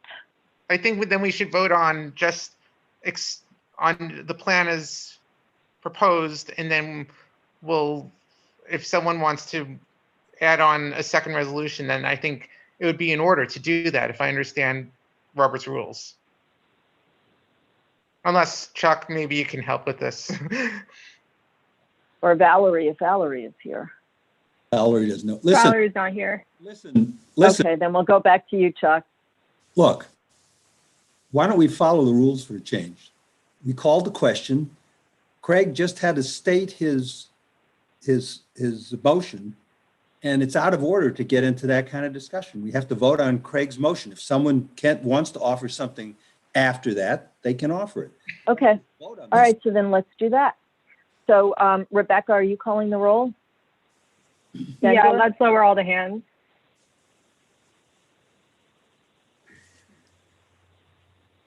Okay, please raise your hand if you'd like to vote no, abstain, or not vote for cause.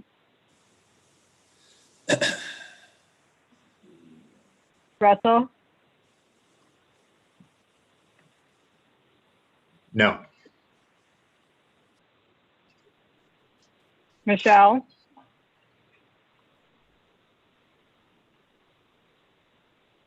Sorry, I'm not sure you heard me.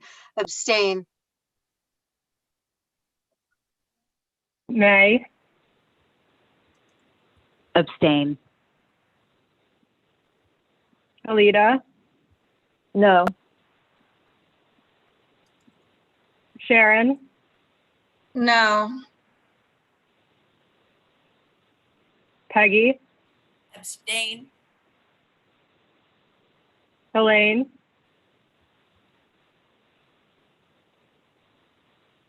No. Ed? Abstain. Sherry, No. Marco, No. Trisha, Abstain. Jack, Abstain.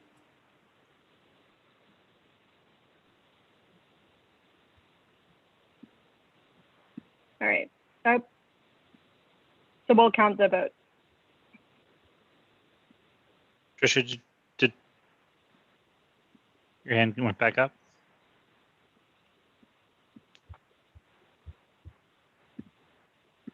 Yeah, sorry. I'd like to put a substitute motion, an additional motion on the floor. I'd like to call on DCP to re-examine the open space mechanicals on open space and ensure that that mechanism or that method is only used when the building is not structurally sound to hold mechanicals on the roof.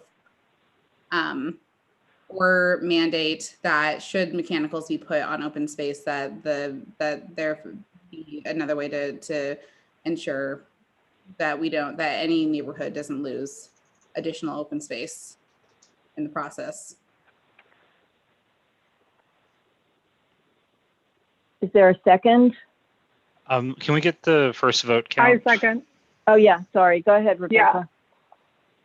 Yeah. 27 yes, 6 no, 6 abstentions.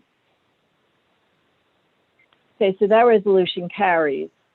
So now let's look at Tricia's proposal for a second resolution. Okay, Michelle. Yeah, well, I wanted to clarify something. It's not only that the mechanicals could be put in a separate open space because the roof space couldn't support the mechanicals.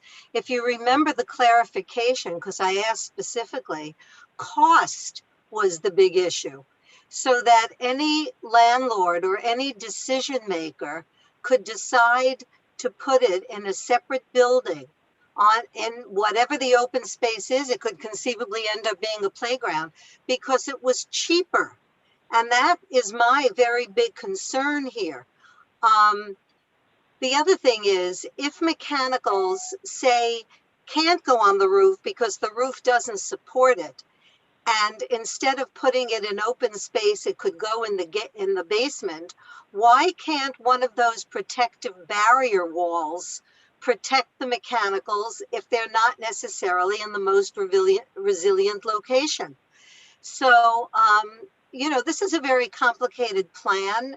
The showing it was, they really did an excellent job, but there are always going to remain unanswered questions.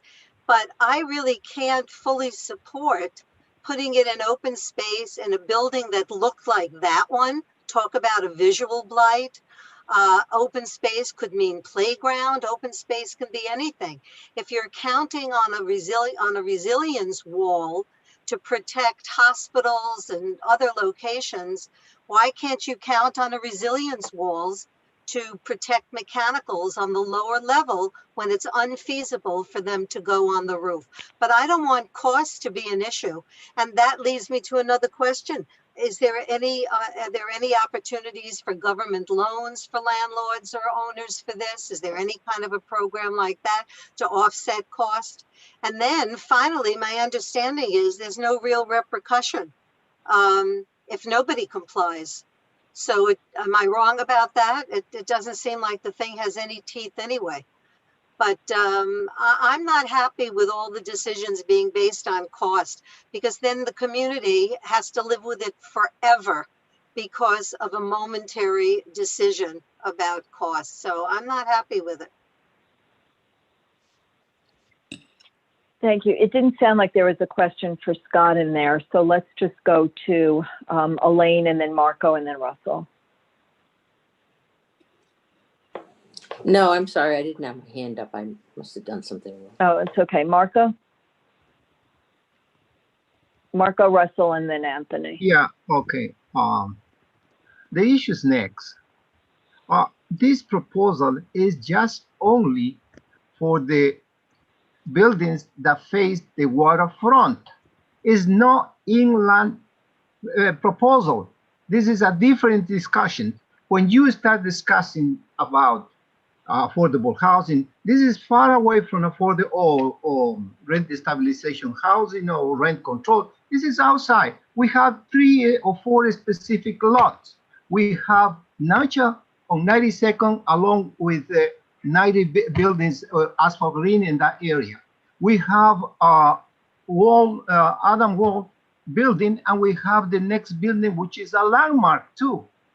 And then we have always another building in 62nd Street, which is already resolved. All the resolutions or all the discussion, it should be according with that situation.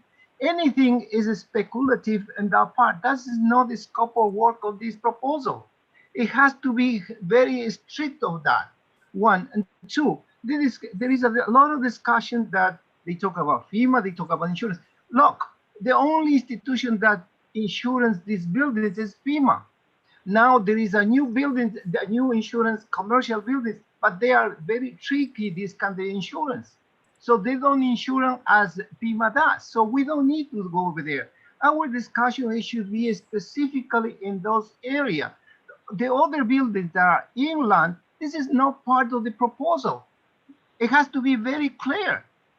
So therefore, yes, I would like to support, for instance, the open spaces, but the open spaces, NYCHA did a mistake. It's already built. The open space of NYCHA is gone because they wasted millions of dollars that FEMA give to NYCHA. And NYCHA, right away, he put in the open space. If you want to protect the open space, which is we don't have anymore, maybe in the landmark buildings, but the landmark buildings will be regulated with the land. With the land use, or the landmark commission.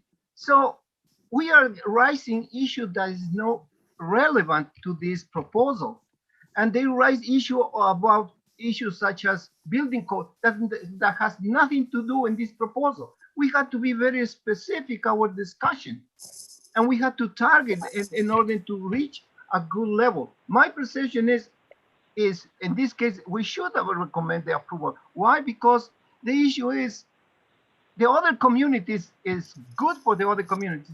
My complaint is nothing for our community, for a specific 3 lots. The other lots, they have a higher level. And the area of the hospital, they have a retention wall already built before anything like that. And everything is well done in that section. So why we have to discuss something that is not relevant in this matter? You're talking about accessibility. Now accessibility, there are other regulations in the building code that it has nothing to do in this part. Thank you. I'm not sure that I agree with you, Marco. Most of Roosevelt's Island seems to be covered by this. It also is intended to apply to the buildings under the building code, but it's really not me to answer that. Rebecca Dangor, I received an email from Barbara Chalky that she would like to vote no, that she had raised her hand, which I didn't see, and that nobody saw. So I don't know what you'd like to, can you change that if you need to see the email? I don't know what you need. She also emailed me and I emailed it to the secretaries. Oh, okay. I didn't know. So it's now 26 to 7 to 6. Okay. Thank you. Okay, let's go to Russell and Anthony. Thank you, Marco. You're welcome. Call the question. Oh, call the question, you said? Yeah. Is there a second? Trisha. I second. Okay, Rebecca seconds. Okay, well then let's see. Could you lower the hands knowing that Anthony had his hand raised just in case, and everyone who does not want to vote on this, what are we voting on? What is on Michelle's. Okay, no, never mind. It was Trisha. Trisha. No. Oh, Trisha. Okay, sorry. We're calling on the community board urges DCP to ensure that in their new plan that the construction of or the placement of mechanicals over open space is only done in circumstances where it is structurally necessary to do so. And if the if the mechanicals must be placed in open space, that the building owner be required to somehow contribute to the open space in their communities to ensure that there is no net loss of space to any community. Could I make a friendly amendment and say comparable open space? Sure. Okay, so then so we're just voting on calling the question. Anyone opposed, raise your hands, please. Chuck, you've got your hand raised. Is that what you want to do? Okay, so those opposed to calling the question, Rebecca, is Billy here or Yes, Anthony? Billy's Oh, here. Anthony. Okay, Yeah. and Anthony. Okay, so you guys work out who's doing which role, and go ahead, one of you guys. Yeah, is our process just that for calling the question, since there's only 2 hands up, that we're moving on to the actual vote? Yes, now we will, since you recognize that there are only 2 hands up. Okay, so we're going to take a vote now on resolution Tricia's proposed. Raise your hand if you are voting no, not voting for cause, or abstaining. All right, Chuck?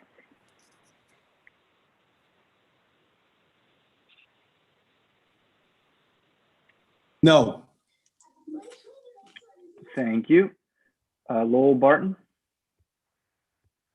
Lowell, you have to unmute yourself. No. No. Thank you.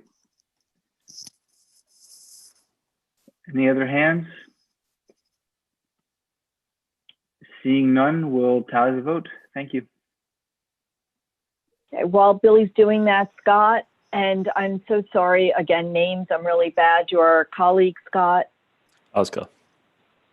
Oscar, thank you very much for coming and preparing a detailed CB8-focused presentation and for spending this much time with us this evening. Thank you, guys. Have a great holiday. Be careful. Thank you for your time. We acknowledge this is certainly detailed and complex, so thank you for devoting so much time to it, and have a great holiday as well. Thanks so much. Okay, before you go, Rebecca Dengor has her hand up. I don't know if it's directed for you, Rebecca. No, thank you for your presentation. I just saw that Valerie rejoined, so could we unmute her and make sure we catch her vote for this? Yeah, as long as she was here for most of the presentation or the questions and feels competent to vote. Valerie? I heard the whole thing. Okay, so did you vote? So you're voting yes? I was here during the vote, yes. Oh, okay, because we looked for you at one point and you weren't there. I appreciate that. I had a little Wi-Fi problem, but I did hear. Oh, okay. I did hear Tricia read the resolution, and I participated in the vote, just like everybody else. Did you vote on the? Okay, did you vote on the first resolution, Craig's resolution? No. Were you here? Were you here for that? No, I was not here for that. Okay. Okay, that's when we were looking for you. Okay, or when I was looking for you. Okay. So Wait then one are we all second, set? really quickly before we move on. Wilma Johnson just sent me a message. Wilma, I'm gonna unmute you. Would you *6 to unmute and then explain your votes on both of those 2 resolutions? Wilma, it's *6 to unmute.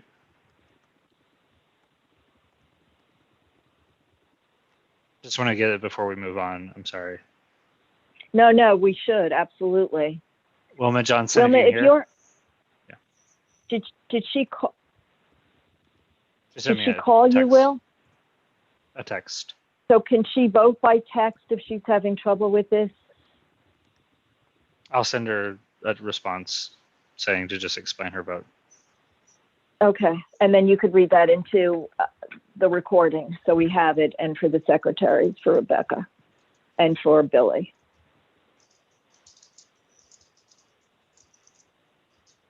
I will. Okay, all right, so while Will is getting ready for that, let's move on to the next item, which is a public hearing, BSA calendar for 173 East 83rd Street, Bode, New York City, or NYC, formerly Bikram, if I'm mispronouncing it, so I apologize, Yoga. It's an application to reestablish a previously approved physical culture establishment on the second floor of an existing building located in a C19 zoning district. Is the applicant here? That would be Francis Angelino? Yes. Okay, so then why don't we begin? Francis? Will, are you ready? Do you need to focus No, on I'm getting something from Wilma? No, I'm okay. Okay. Frank, right, or Francis? Frank. Frank. Okay. All right. Thank you very So much. Francis. I represent, as the chair said, Bodhi Yoga, which is formerly Bikram Yoga. This is to reestablish, in a sense, to renew the application which was previously approved by both CB8 and the Board of Standards and Appeals over 10 years ago. The application is essentially the same as what was previously approved for those board members who were here at that discussion. The only changes are that the name previously was Bikram Yoga, the name is now Bodhi to give it more distinguishment because of the type of yoga that they do. And the other change is that they previously were offering massage, and massage is no longer offered. It's only yoga classes. So in all other aspects, this application is exactly the same as what was there previously for over 12 years. And it's the same owners, Donna Rubin and Jennifer Lobo, the same, who are the owners and operators, the same basic schedule of classes from the morning, 6 a.m. in the morning to 11 p.m. at night, 7 days a week. And it's 2 classrooms of yoga instructions only on the second floor, which is an all commercial floor of the building that they're located in. So in all aspects, this is a renewal of what was previously approved and what has been in operation, and parenthetically well received by its local community for the last dozen years. And we ask the board to support its renewal. Thank you. Are there any comments or questions from the public? I don't see any. So then let's move to the board. Barry, Elaine, Shari. Barry? Move to approve. You're unmuted. Move to approve the application as presented. Is there a second? Anthony. Sorry, who did you say? Anthony Cohn. Oh, Anthony, okay. Okay, then let's move to a vote. Oh, call a question, someone. Or is we, okay. I call the question. You can use your reaction button.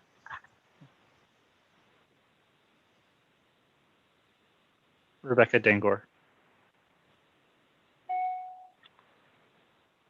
Okay.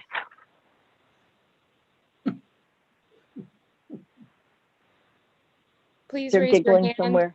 Please raise your hand if you'd like to abstain, vote no, or you're not voting for cause.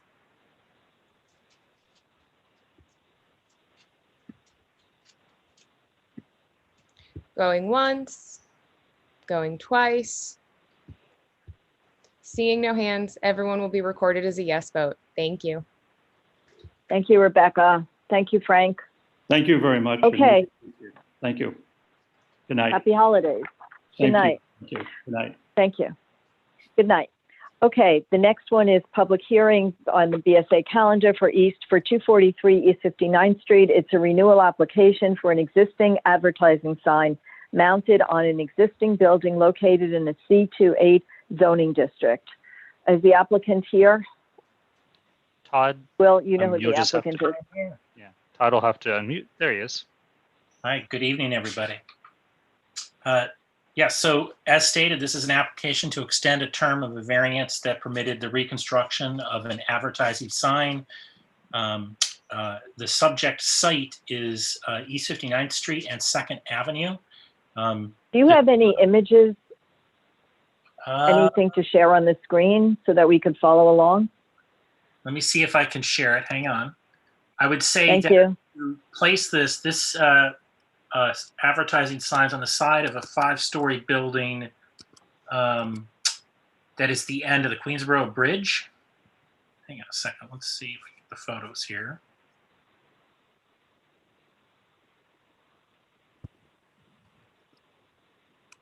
I'm not sure. Do I have the ability to share screen? Yeah, let's You try. do. If you can hear me. There, do you see that? The photos? Yes, yes. Scroll down. It's that sign right there. And I'll scroll down to the next photos here. So this is the corner of 59th and 2nd, East 59th, 2nd Avenue. And it's this advertising sign, this billboard that's on the upper side of this building that faces the bridge. And that's the building itself. So I'll go back. I think this is probably the best photo here. But as stated, this is an application to extend the term of the variance. This was originally approved by the BSA in 1977 that allowed the reconstruction of what was an existing advertising sign. It has been back before the BSA on 5 different occasions to extend the term.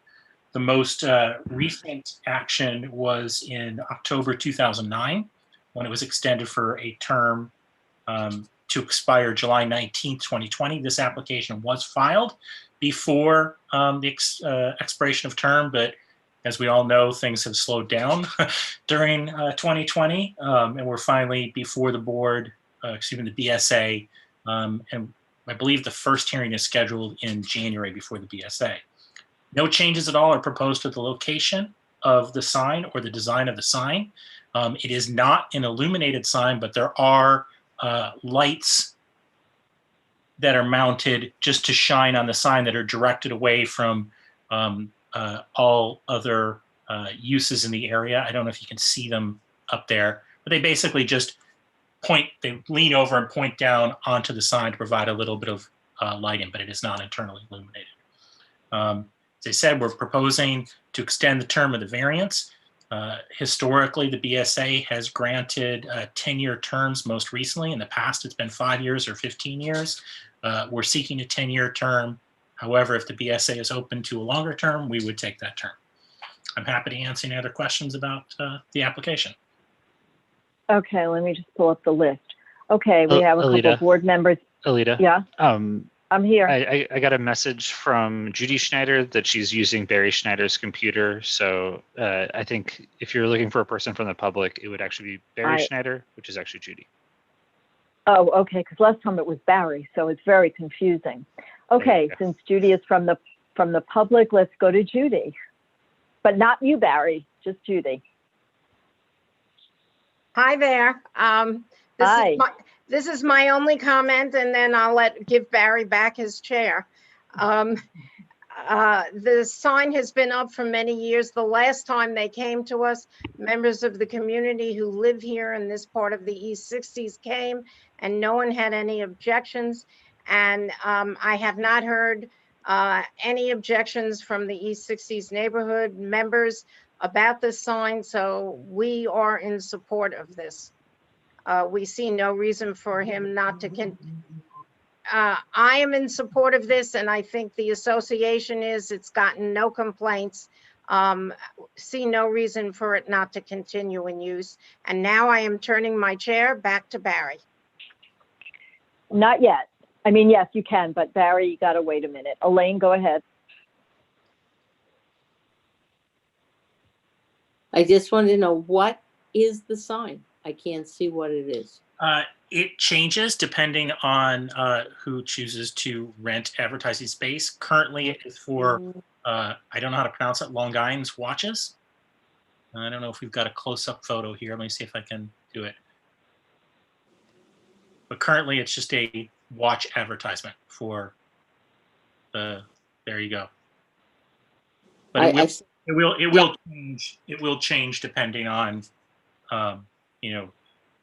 the leasing of the space. So in other words, this is a not permanent sign, but a rotating sign based on who rents out your space? Exactly. It's an advertising sign. Thank you. Thank you. Thank you. Okay, Rita? Motion to approve. Is there a second? Russell. Okay. Then someone want to call the question, or do we want a discussion? Michelle? Yeah, I'm actually glad to be able to speak on this, because for all the years that that sign has been there, I have really been bothered by it. I think it's a big visual blight on the side of that building, and I will oppose the extension of the time that it can be there. Thank you. Elizabeth Rose?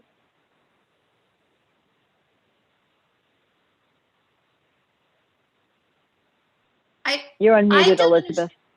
I'd like to understand what it is about the sign that requires the variance. Is it simply that it is an advertising sign, or is it the size of the advertising sign?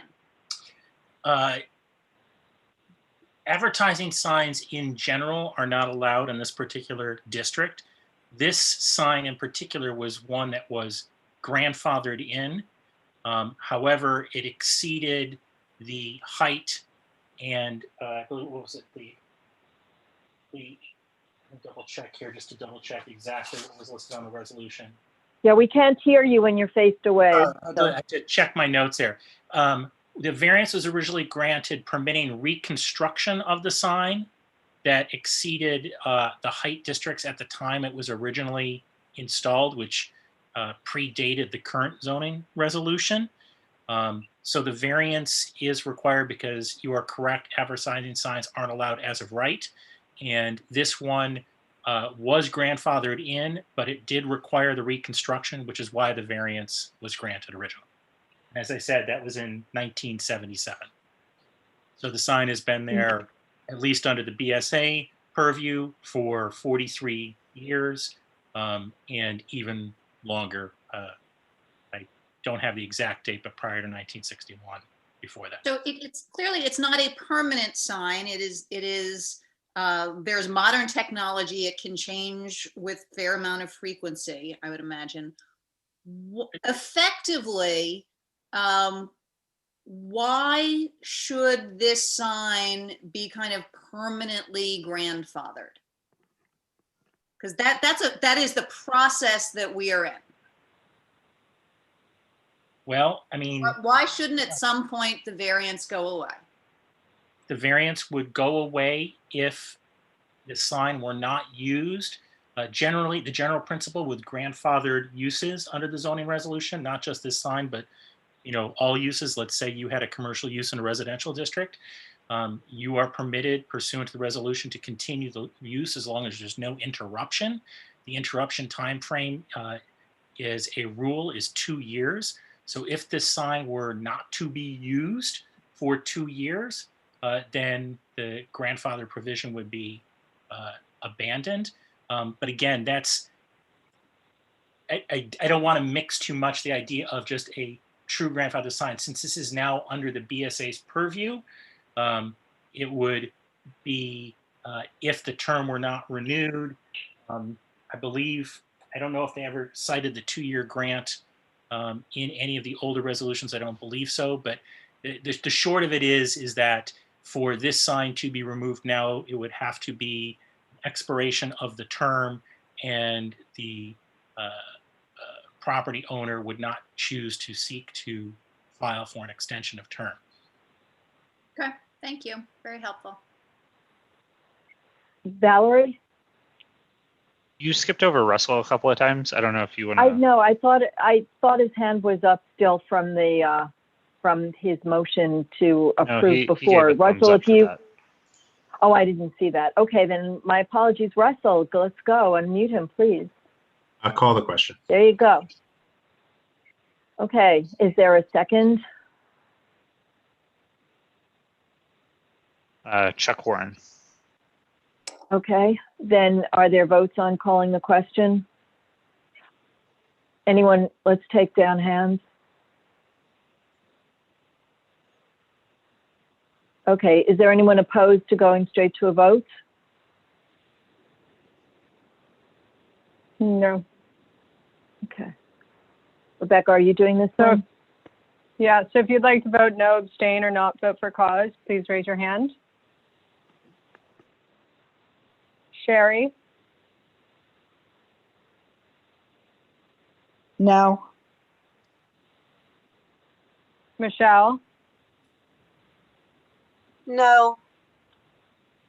Valerie, No. Alita, Abstain. Elaine, No. Marco. No. Thanks. Okay, while you're counting that up, Will, I need to ask you, did Wilma vote on the previous resolutions on the DCP proposal?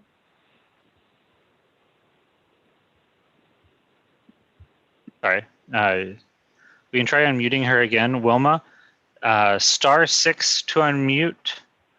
If you want to explain your vote, I tried texting you back. Wilma, if you can hit *6. Wilma, you should be voting if you're here at the meeting, but we don't know what you're voting. So you either need to unmute yourself or send Will a text back, please. In the meantime, Rebecca, do you have a count?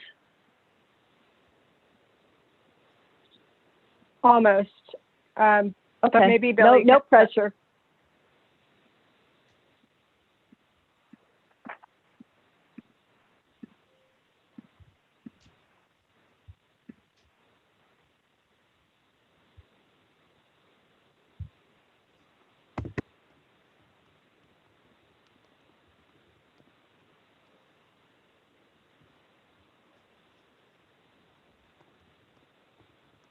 We just have one question. Marco voted no, correct?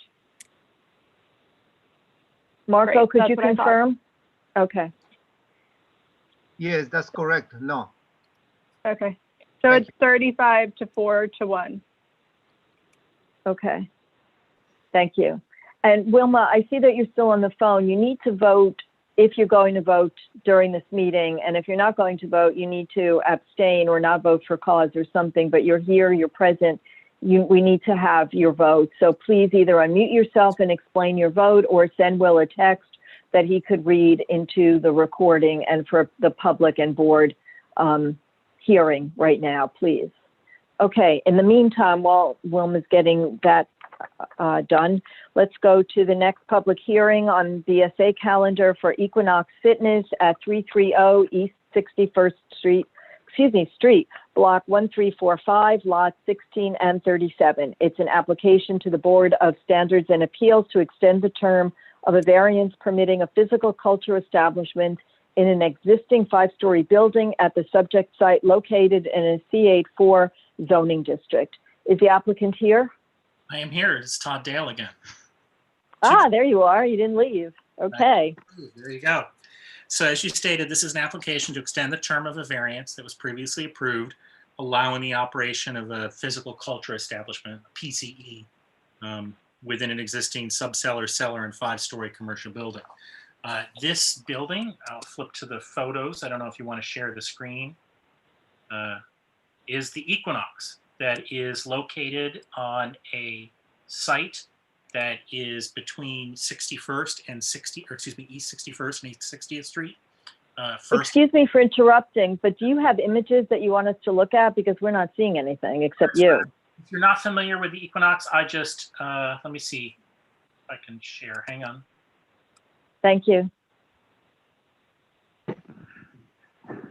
There it is. These are the photos. Okay. Just to give you an idea, for those who aren't familiar, this is the Equinox gym that is located on a through parcel between East 60th and East 61st Street, between 1st and 2nd Avenue. Parcel is actually on 2 different zoning lots, which I'll explain, or excuse me, on 2 different tax lots that comprise a single zoning lot, which I'll explain in a second. But in short, this is a grant that was originally issued by the BSA in 1976. The original variance allowed for the construction of this building, which is the main building where the Equinox flags are.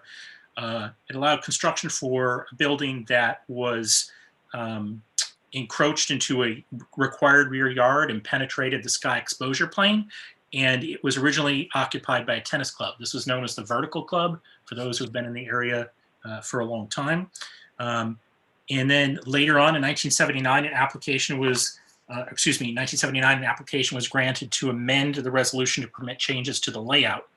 There was then a subsequent grant in 1995 to change interior layout again to remove some of the tennis courts or courts that were inside and add in just traditional gym activity space. There was also then a change in operator in 2011 to the Sports Club LA. And then most recently in 2014, by letter, the BSA approved a change in operator with no change to the interior layout, changing the operator to Equinox. Equinox is still the current operator and is proposed to be the continued operator. They've been the operator since 2014. There's no change at all proposed in the facility.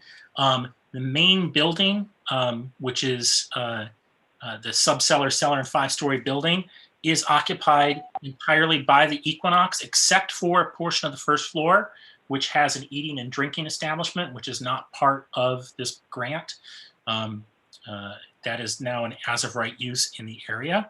The Equinox also, this building that is next door, you can see here on the sign where it says THS Fitness, the lowest level there does have some office space that is occupied by Equinox, and there is a connection between the buildings there. There's no patron or gym activity area in there that's associated with the Equinox. And the zoning lot for the building consists of these two lots, which are lot 16 and 37, which is the main building, and then this smaller building that's next to it.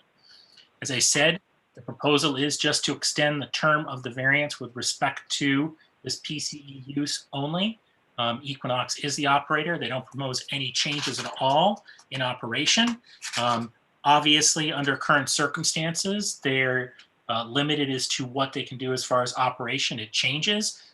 Equinox is complying with all current COVID and public health requirements, but long-term, the goal is to, as I said, to continue the operation with the same hours of operation, which are Monday to Thursday from 6 a.m. to 6 p.m., Friday 6 a.m. to 8 p.m., and Saturday and Sunday 7 a.m. to 7 p.m. There is an interior fire alarm and sprinkler system that are installed, and there was a certificate of occupancy that was issued most recently in September 2016 for the building as a whole.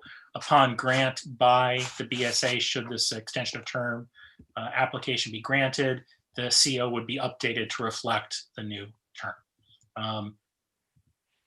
A term of 10 years is sought. Again, that is typical for a variance for a commercial use. The BSA is not required to only grant a 10-year term, but 10-year term is typical practice for the BSA to grant. I'm happy to answer any questions about the history of the site or its operation. Are there any questions from the public before we go to the board? I don't see any hands, so let's go to Michelle. Will? And we did get votes from Wilma, but we'll do that after this one. So Michelle and then Russell. Yeah. Michelle? So my understanding, there have been no complaints about this, and they occupy the entire building, did you say? Except for a portion on the main floor where there's the eating establishment. Yeah, I think it's a steak restaurant.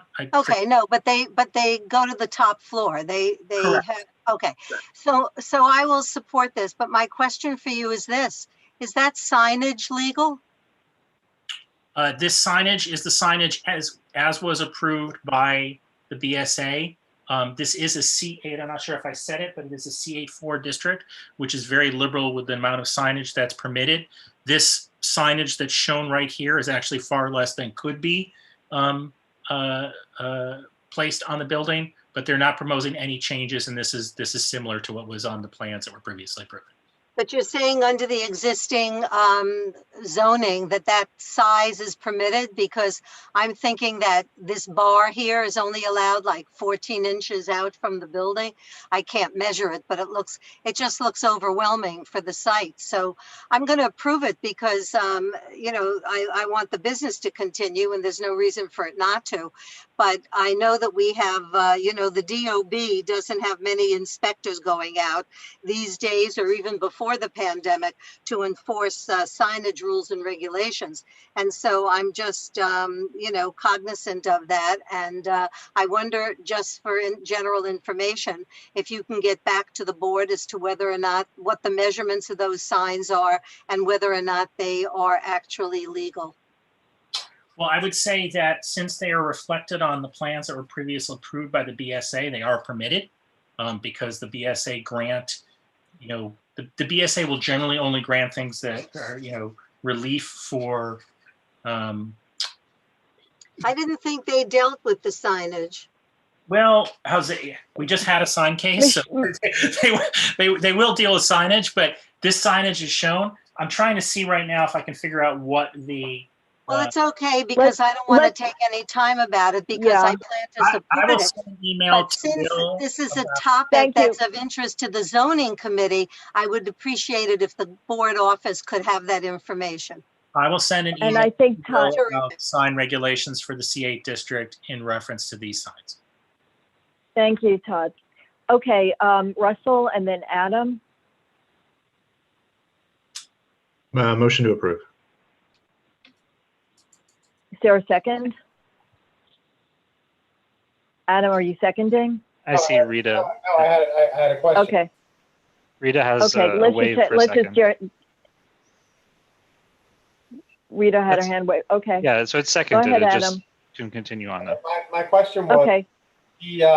as of about a year ago, this property is part of a larger zoning lot with three other tax lots in which air rights were transferred from one lot to the three other lots that are co-owned by vertical projects.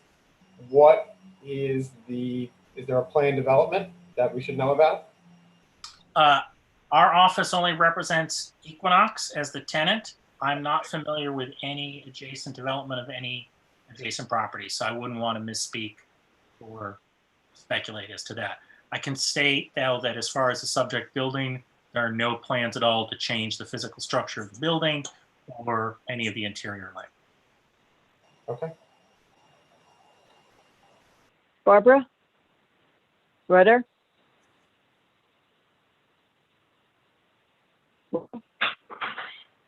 Will, could you unmute Barbara Rudder? She's now. There you go, Barbara. Call the question.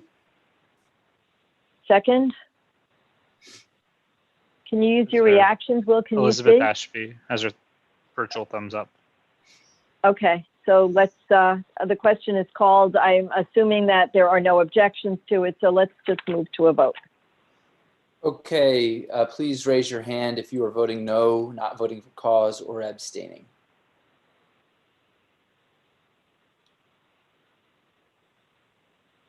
All right, seeing no hands, I'll tally the votes. Thank you.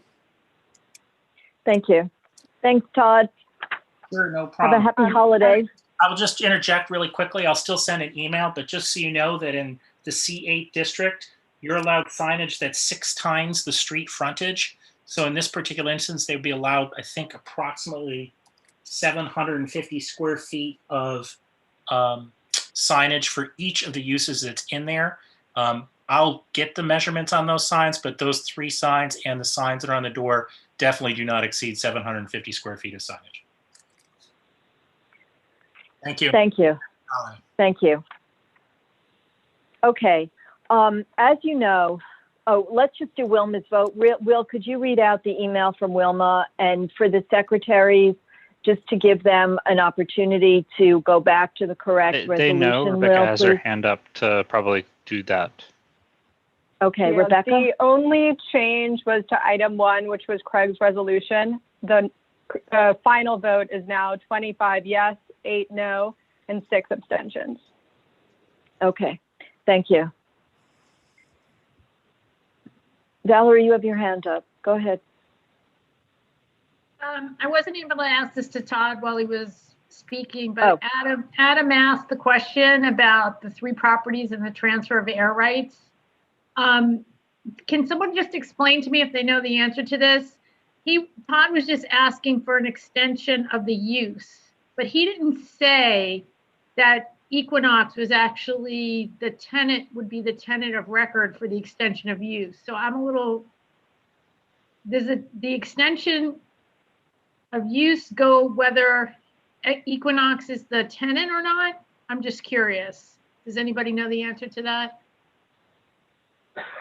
Elaine or Elizabeth, you're probably better equipped if you know, or Adam, if you know. Any of you guys, raise your hand if you know the answer to Valerie's question. Adam? I think it runs with the occupant, which is why they come before us every time there's a change in operator in order to assign the extension. But there's no change in operator. Equinox has been operating it since 2014. So right. Well, the variances are on a clock. They're 10-year variances, and then you have to go for extensions every 10 right. years. So is it the operator then, or is it the building? So if let's just say 3 weeks from now, Equinox wasn't the operator, they'd have to come before us and get another variance? I believe if they were to assign it to a new operator, yes, the new operator would have to come before us for permission to have the variance assigned to them. Okay. Then why is Okay, that then why is that a land use issue? It's not land. It's how let's let Elaine or Anthony answer that question, because they traditionally come to us on physical cultural establishments. I know there's a history, they've explained it before, but Elaine, go ahead. I'm sorry, Adam, did I step on your toes? I understand it was because massage parlors weren't supposed to be operated within the district. And because of the way the law was written, they were sort of shoehorned into that. But okay, if that makes it land use, I thought it might be then a zoning issue and not a land use issue. Because of the variance. Elaine? It is a zoning issue, but for some reason it's put on the land use. Historically, our board has a land use committee that no other community board in Manhattan has. But it goes with when the operator changes, they come back for approval to continue in the site. Adam was absolutely correct. That's how it's done. And it's almost automatic, but you've raised an important question, Valerie, about it, and it makes no sense why it's a land use. It's only due to our bylaws and how we're different than all the other community boards in Manhattan. All right, thank you. I misunderstood, Valerie. Okay. As you know, on the Blood Center, there's a scoping session next week on December 15th. There's been a certified EAS and a positive declaration. So what we need, and what I think is important, is for the board to submit commentary or testimony following the scoping session that could be included in the record and provided to DCP on this. So I would like to be able to present a written document, written testimony to the full board at the meeting next week on this. With that goal in mind, I emailed all of the chairs of the various committees that seem to touch or might have questions based on this. So I'm asking, I took notes, I made notes to be able to do this right. So I asked all of the chairs to write something. If you have questions that could be answered, please send them by 5 o'clock on December 11th to get answers, such as, does the DEAS address shadows? That would be a sample question. So if you have questions that can be answered by looking at the documents and you don't know what the answers are, email Will by 5 o'clock on Friday. We're going to send that for inclusion. We need it to be board approved. The public scoping session is the 15th, but written comments are accepted through December 31st. And we want to submit those comments. And I want to submit them from a unified board to have approval on everything. In addition, any board member, any community organization, anyone individually may, of course, submit any kind of testimony or commentary. But we need comments on the scope of the EAS to be included in the document to be approved by the board, along with comments from an urban planner at the full board meeting. We'll seek approval, and that's why I need this information from the chairs of the various committees. So for example, I sent to transportation because the traffic issues, congestion and parking were raised by members of the community. Small business may want to give an opinion on the situation involving potential small businesses or what might happen to them. So there are lots of questions and lots of issues. You should send your questions or your comments to me and Will. You should submit those by Monday, this coming Monday at 11, so they could be organized and put into a written document for board approval, along with the urban planner's comments for discussion on Wednesday. We will also ask, the public will be given the opportunity to make its comments at the scoping session, and if they resonate with us, then they'll be included in the board's commentary or testimony as well. I see there are some questions from board members. Anything from the public? Nope. Okay, Craig, Rita, Elaine. Yes, hi. I would like to just respectfully request that we only submit things that aren't already going to be included in the scoping and in the EAS, or the EIS, I should say, the environmental assessment. And from a transportation perspective, everything that was spoken about at the meeting is fair game and among the most critical and basic elements of any environmental assessment that's going to be done for a project of this nature. So, or EAS. So I guess my question is, we've spent a lot of hours in meetings recently, many of us as members. Do we really need to do extra work just to repeat things that are already included in there, that are already mentioned in the documents? No, you should, and that's why you should read the documents, not you individually, but anyone who wants to give an opinion should certainly read the documents. If you don't have them, we'll send them out at least once, possibly twice, maybe even more than that, but they're at the top of his pile to send out if you need to see them again. They're long, but the information that Craig is talking about is in there. If it's in there and it answers the questions that you would like to have answered, then by all means, don't write anything and don't include anything. We don't need to be redundant. We don't need to be duplicative, which in itself is a redundancy. So we only need to address things that aren't there or aren't there in the detail or with the nuance that we might want to see as a board. So don't make work for yourself, but if there are avenues or issues that have not been addressed or that you would like to see more information about, then we should be able to include that in testimony. It's a long document, both of those, and it covers a lot of ground in a lot of different areas, as we could see if you look at it. And in fact, we'll just posted it in the chat. So look it over, write what you can, and we'll include it. And I appreciate the chairs of the committees doing this work. We want to be thorough. We want to give everyone, the community, the blood center, the board, a full opportunity to be able to discuss it and so that we understand the full scope and they understand what our concerns are and what we'd like to see. And that's the best way to get all of these questions addressed, I think. Does that answer your comment, Craig? Yeah, I think so. Thank you. Thank you. Okay, Rita and then Elaine.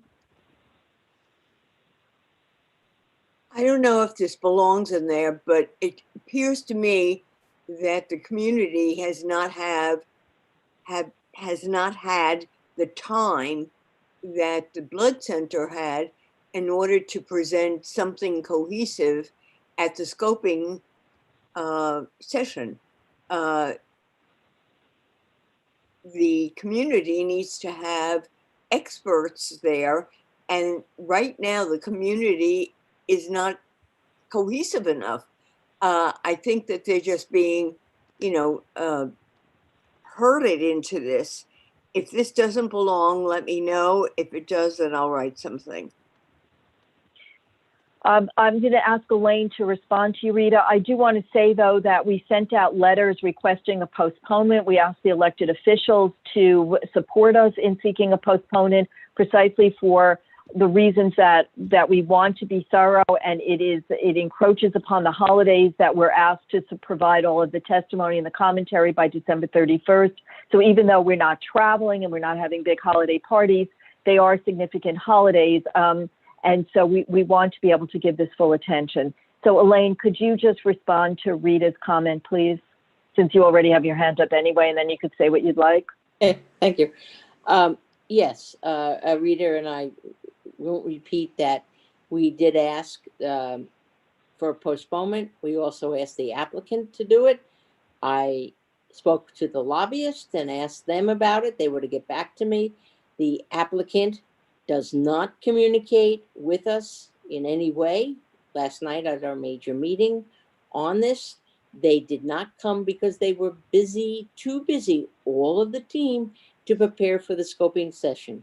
So I agree with you as far as the time is not the best, but we will move forward because we again have an applicant who does not want to communicate to the community. Let me say from a zoning perspective, what we will ask is that the questions that have been raised and the challenges to doing this construction, that those questions all be answered by the applicant. We've not been able to find any, and I will go back with Elizabeth and review. There are a couple of things in there I don't think have been straightforward as to even the gas container spot. But we will re-examine it. But what we're asking is have them answer everything that has been raised, and then we will respond after we see the report. It's a big challenge, this whole thing. Thank you. Okay, thank you. All right, so that's what my request is to all of you guys, and we'll be able to discuss it next week. So let's move on to housing. And the reason that housing is at the land use meeting, even though it's not land use, is because at the housing meeting, there was a sense of urgency for the resolution that is before you right now. And that's why we're doing it now rather than waiting for an additional week. So Ed and Barbara, if you would. Thanks, Alita. So we'll be really quick. Can I just say one thing to start off Sure, on? yes. Okay. Why it's critical that we do it now is because the main thing we're doing, and everybody knows that there's been a federal and a state moratorium on evictions, but it's been on the state one. It's been up by executive order, and there's other tenant protections too, all by executive order. Well, we're asking, and they don't have to go to Albany to do this, they can do it virtual meeting. We're asking, and the present executive order on moratoriums on evictions ends December 31st. If the governor does another one, which he may, then it still has a lot of loopholes. There are people who are getting eviction notices, even in our district and upstate and throughout the state. There's not really all the protections that have to be put in there. So we want the state legislature to, and I already spoke to some of the legislators, spoke to Liz Kruger about it. We want them to have a meeting in December, before they go back in January, which is the second or third week in January, to pass legislatively the moratorium on evictions and also some other tenant protections, so that it's state law instead of just executive orders, which people are being evicted now. They're getting eviction notices. There's a lot of loopholes. So that's why we wanted it at this meeting. The resolution passed the Housing Committee 14-0-0.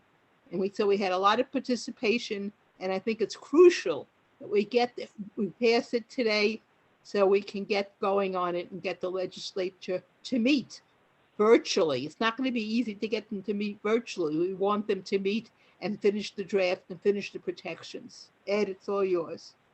I have nothing to add to that, Barbara. That's fantastic. Other than a gratuitous shout out to the zoning meeting last night for almost 200 people showing up. Great meeting. But I have nothing to add to Barbara's summation. Anybody have any questions?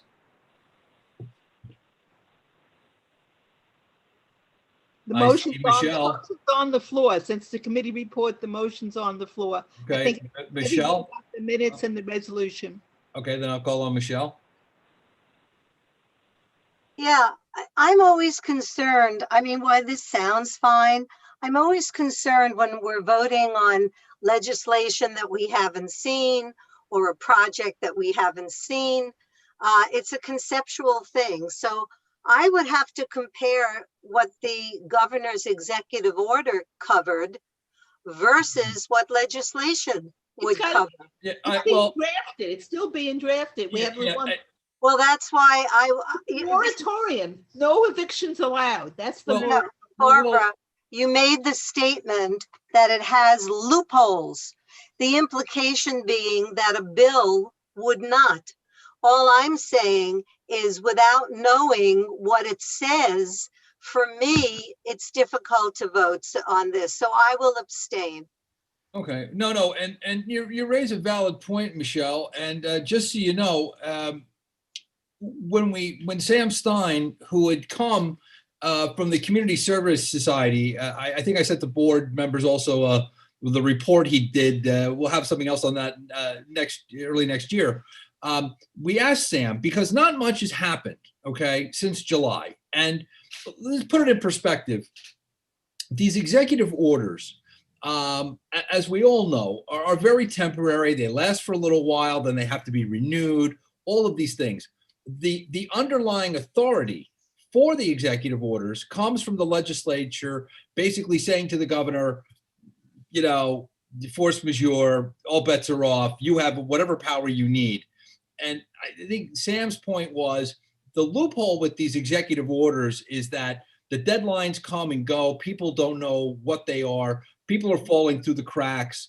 And even if they continue these executive orders at the end of this month, which I'm sure they'll do, you still have hanging over all of this the fact that if the governor declares the pandemic no longer an emergency, all the executive orders are no longer valid. So that was a part of the legislation. You are right. There is no specific bill. We had just asked if there's anything out there. One thing that Sam Stein had mentioned was this TOPA, which I believe Tenant Opportunity Protection Act. He had gone on to talk about some of these cities, like Washington, D.C. had a version of this that they've been doing for years. Again, not on the scale of New York, but it was one example of what they might be able to do. We just put it in there. Again, not knowing what the bill was. They didn't have a number. We were looking for an assembly number. I think, Barbara, that's one of the reasons we reached out to Senator Kruger's office. Yeah, well, she even said it, but it's being worked on right now. But the big thing is the moratorium. Yeah, so that's how the bill came about. Anybody else who was wondering about the bill, that's how it got included. And we didn't get into a whole lot, down in the weeds in terms of the minutes on that, again, because it's evolving. It's kind of complicated, and it's also the urgency of it was, we had this meeting right before Thanksgiving. As we all know, it's the 9th now. We were just trying to get Albany to do something to give people a little more certainty in their life as, the holidays come and we move into the new year. That was all. I hope that, I don't know if that helps, but that's yes, as much as we know. Yeah, no, that's helpful knowing the history of it. Thank you. Yeah. Chuck, I see your hand is up. Or I should say, Michelle, are you done? I should ask you that. Yeah. Okay, sorry. Yeah, Chuck. I want to call the question on the resolution. It's on the floor. Okay. Anybody second that? Barry, I see your hands up. Elizabeth Ashby. Elizabeth and Gail, and I think a lot of seconds there on that. Okay. Barry's hands down. Okay. So we'll, looks like everybody's on for that. All right. So we'll take a vote on that now. Yes? Calling the Yeah, question. so one of the secretaries, whoever's turn it is. Who's up? If you'd like Rebecca, to. Billy? That. Rebecca, you're up. Yep. Sweet. If you'd Okay. like to abstain, not vote for cause. or vote no, please raise your hand now. Michelle? Abstain.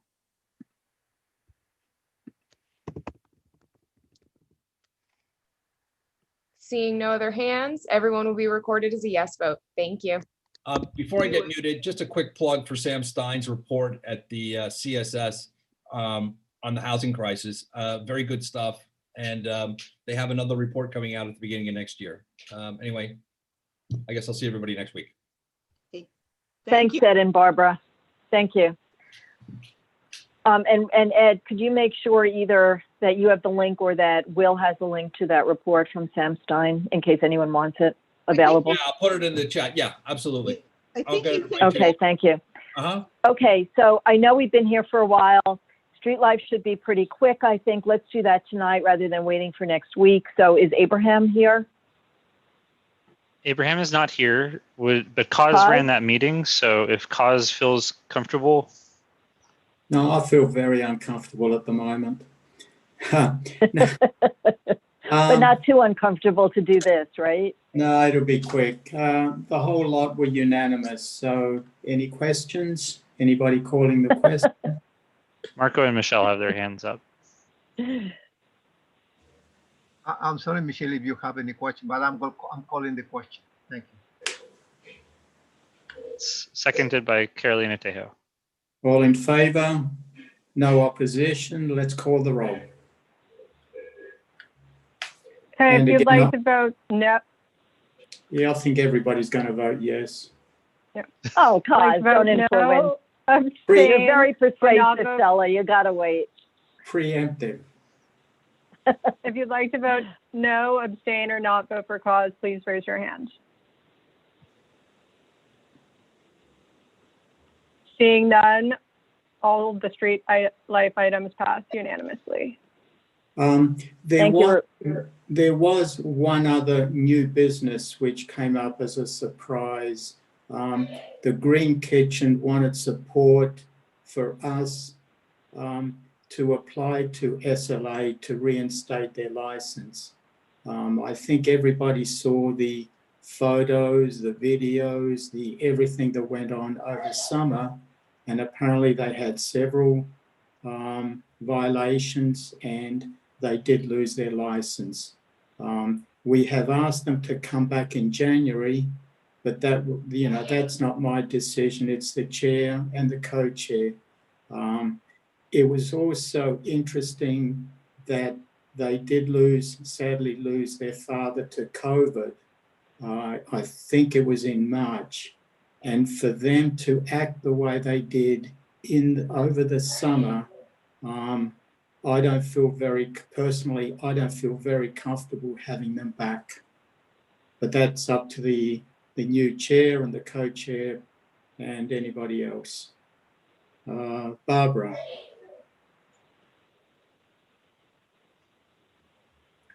Yeah, Barbara Rudd got her hand, Will. Okay, I'm okay now. I will tell you, I had a personal experience. I was the one, it was Mother's Day, and I went out, it was a gorgeous night. I went out for a walk around 3 o'clock or 4 o'clock. And this was at the height, where if you got sick, you were sharing ventilators with people. And I passed the Green Kitchen, they had music blasting, and they were hundreds of people. And as Will and Alita know, I was really upset. Since then, I have to tell you, I'm changing my feeling towards them. I did speak to Elio's, my favorite restaurant, a high-end restaurant next door. That's very sympathetic to them. I said, aren't you bothered by them? At this point, they're one of the really pretty restaurants. They've done a wonderful job with their outdoors. It's perfectly safe and quiet. It's no longer that. They were reacting to what was going on with their father. And I think at this time, I'm certainly ready to give them sympathy and excuse what went on, and I hope others do too. These restaurants have had a tough time, both personally, financially, and they are a model restaurant at this point. And I will say, I live on 2nd Avenue. It is one of the neighborhood, restaurants that people love. I've been there for lunch and it's safe and pretty out there outdoors. I don't go indoors, but their outdoors are pretty. And I would ask for people to put aside, and believe me, I mean, just ask Will. I was hysterical coming home. I was shaking coming home because I was so nervous about the number of people that were there and without masks and drinking and so on. They've really turned around the corner, and I think we should have a little heart at this point. It's my we're not going to be doing anything tonight. So that, as I said, that's up to the chair and the co-chair of the Street Life, whether they want to have them back in January, but they are willing to come back. Elaine, I thought this was going to be short. Elaine? I just want to say that we are seeing a surge in cases. There are regulations for individuals on how we operate. There are regulations for restaurants, small businesses, etc. They knowingly knew what they were doing. They violated the regulations.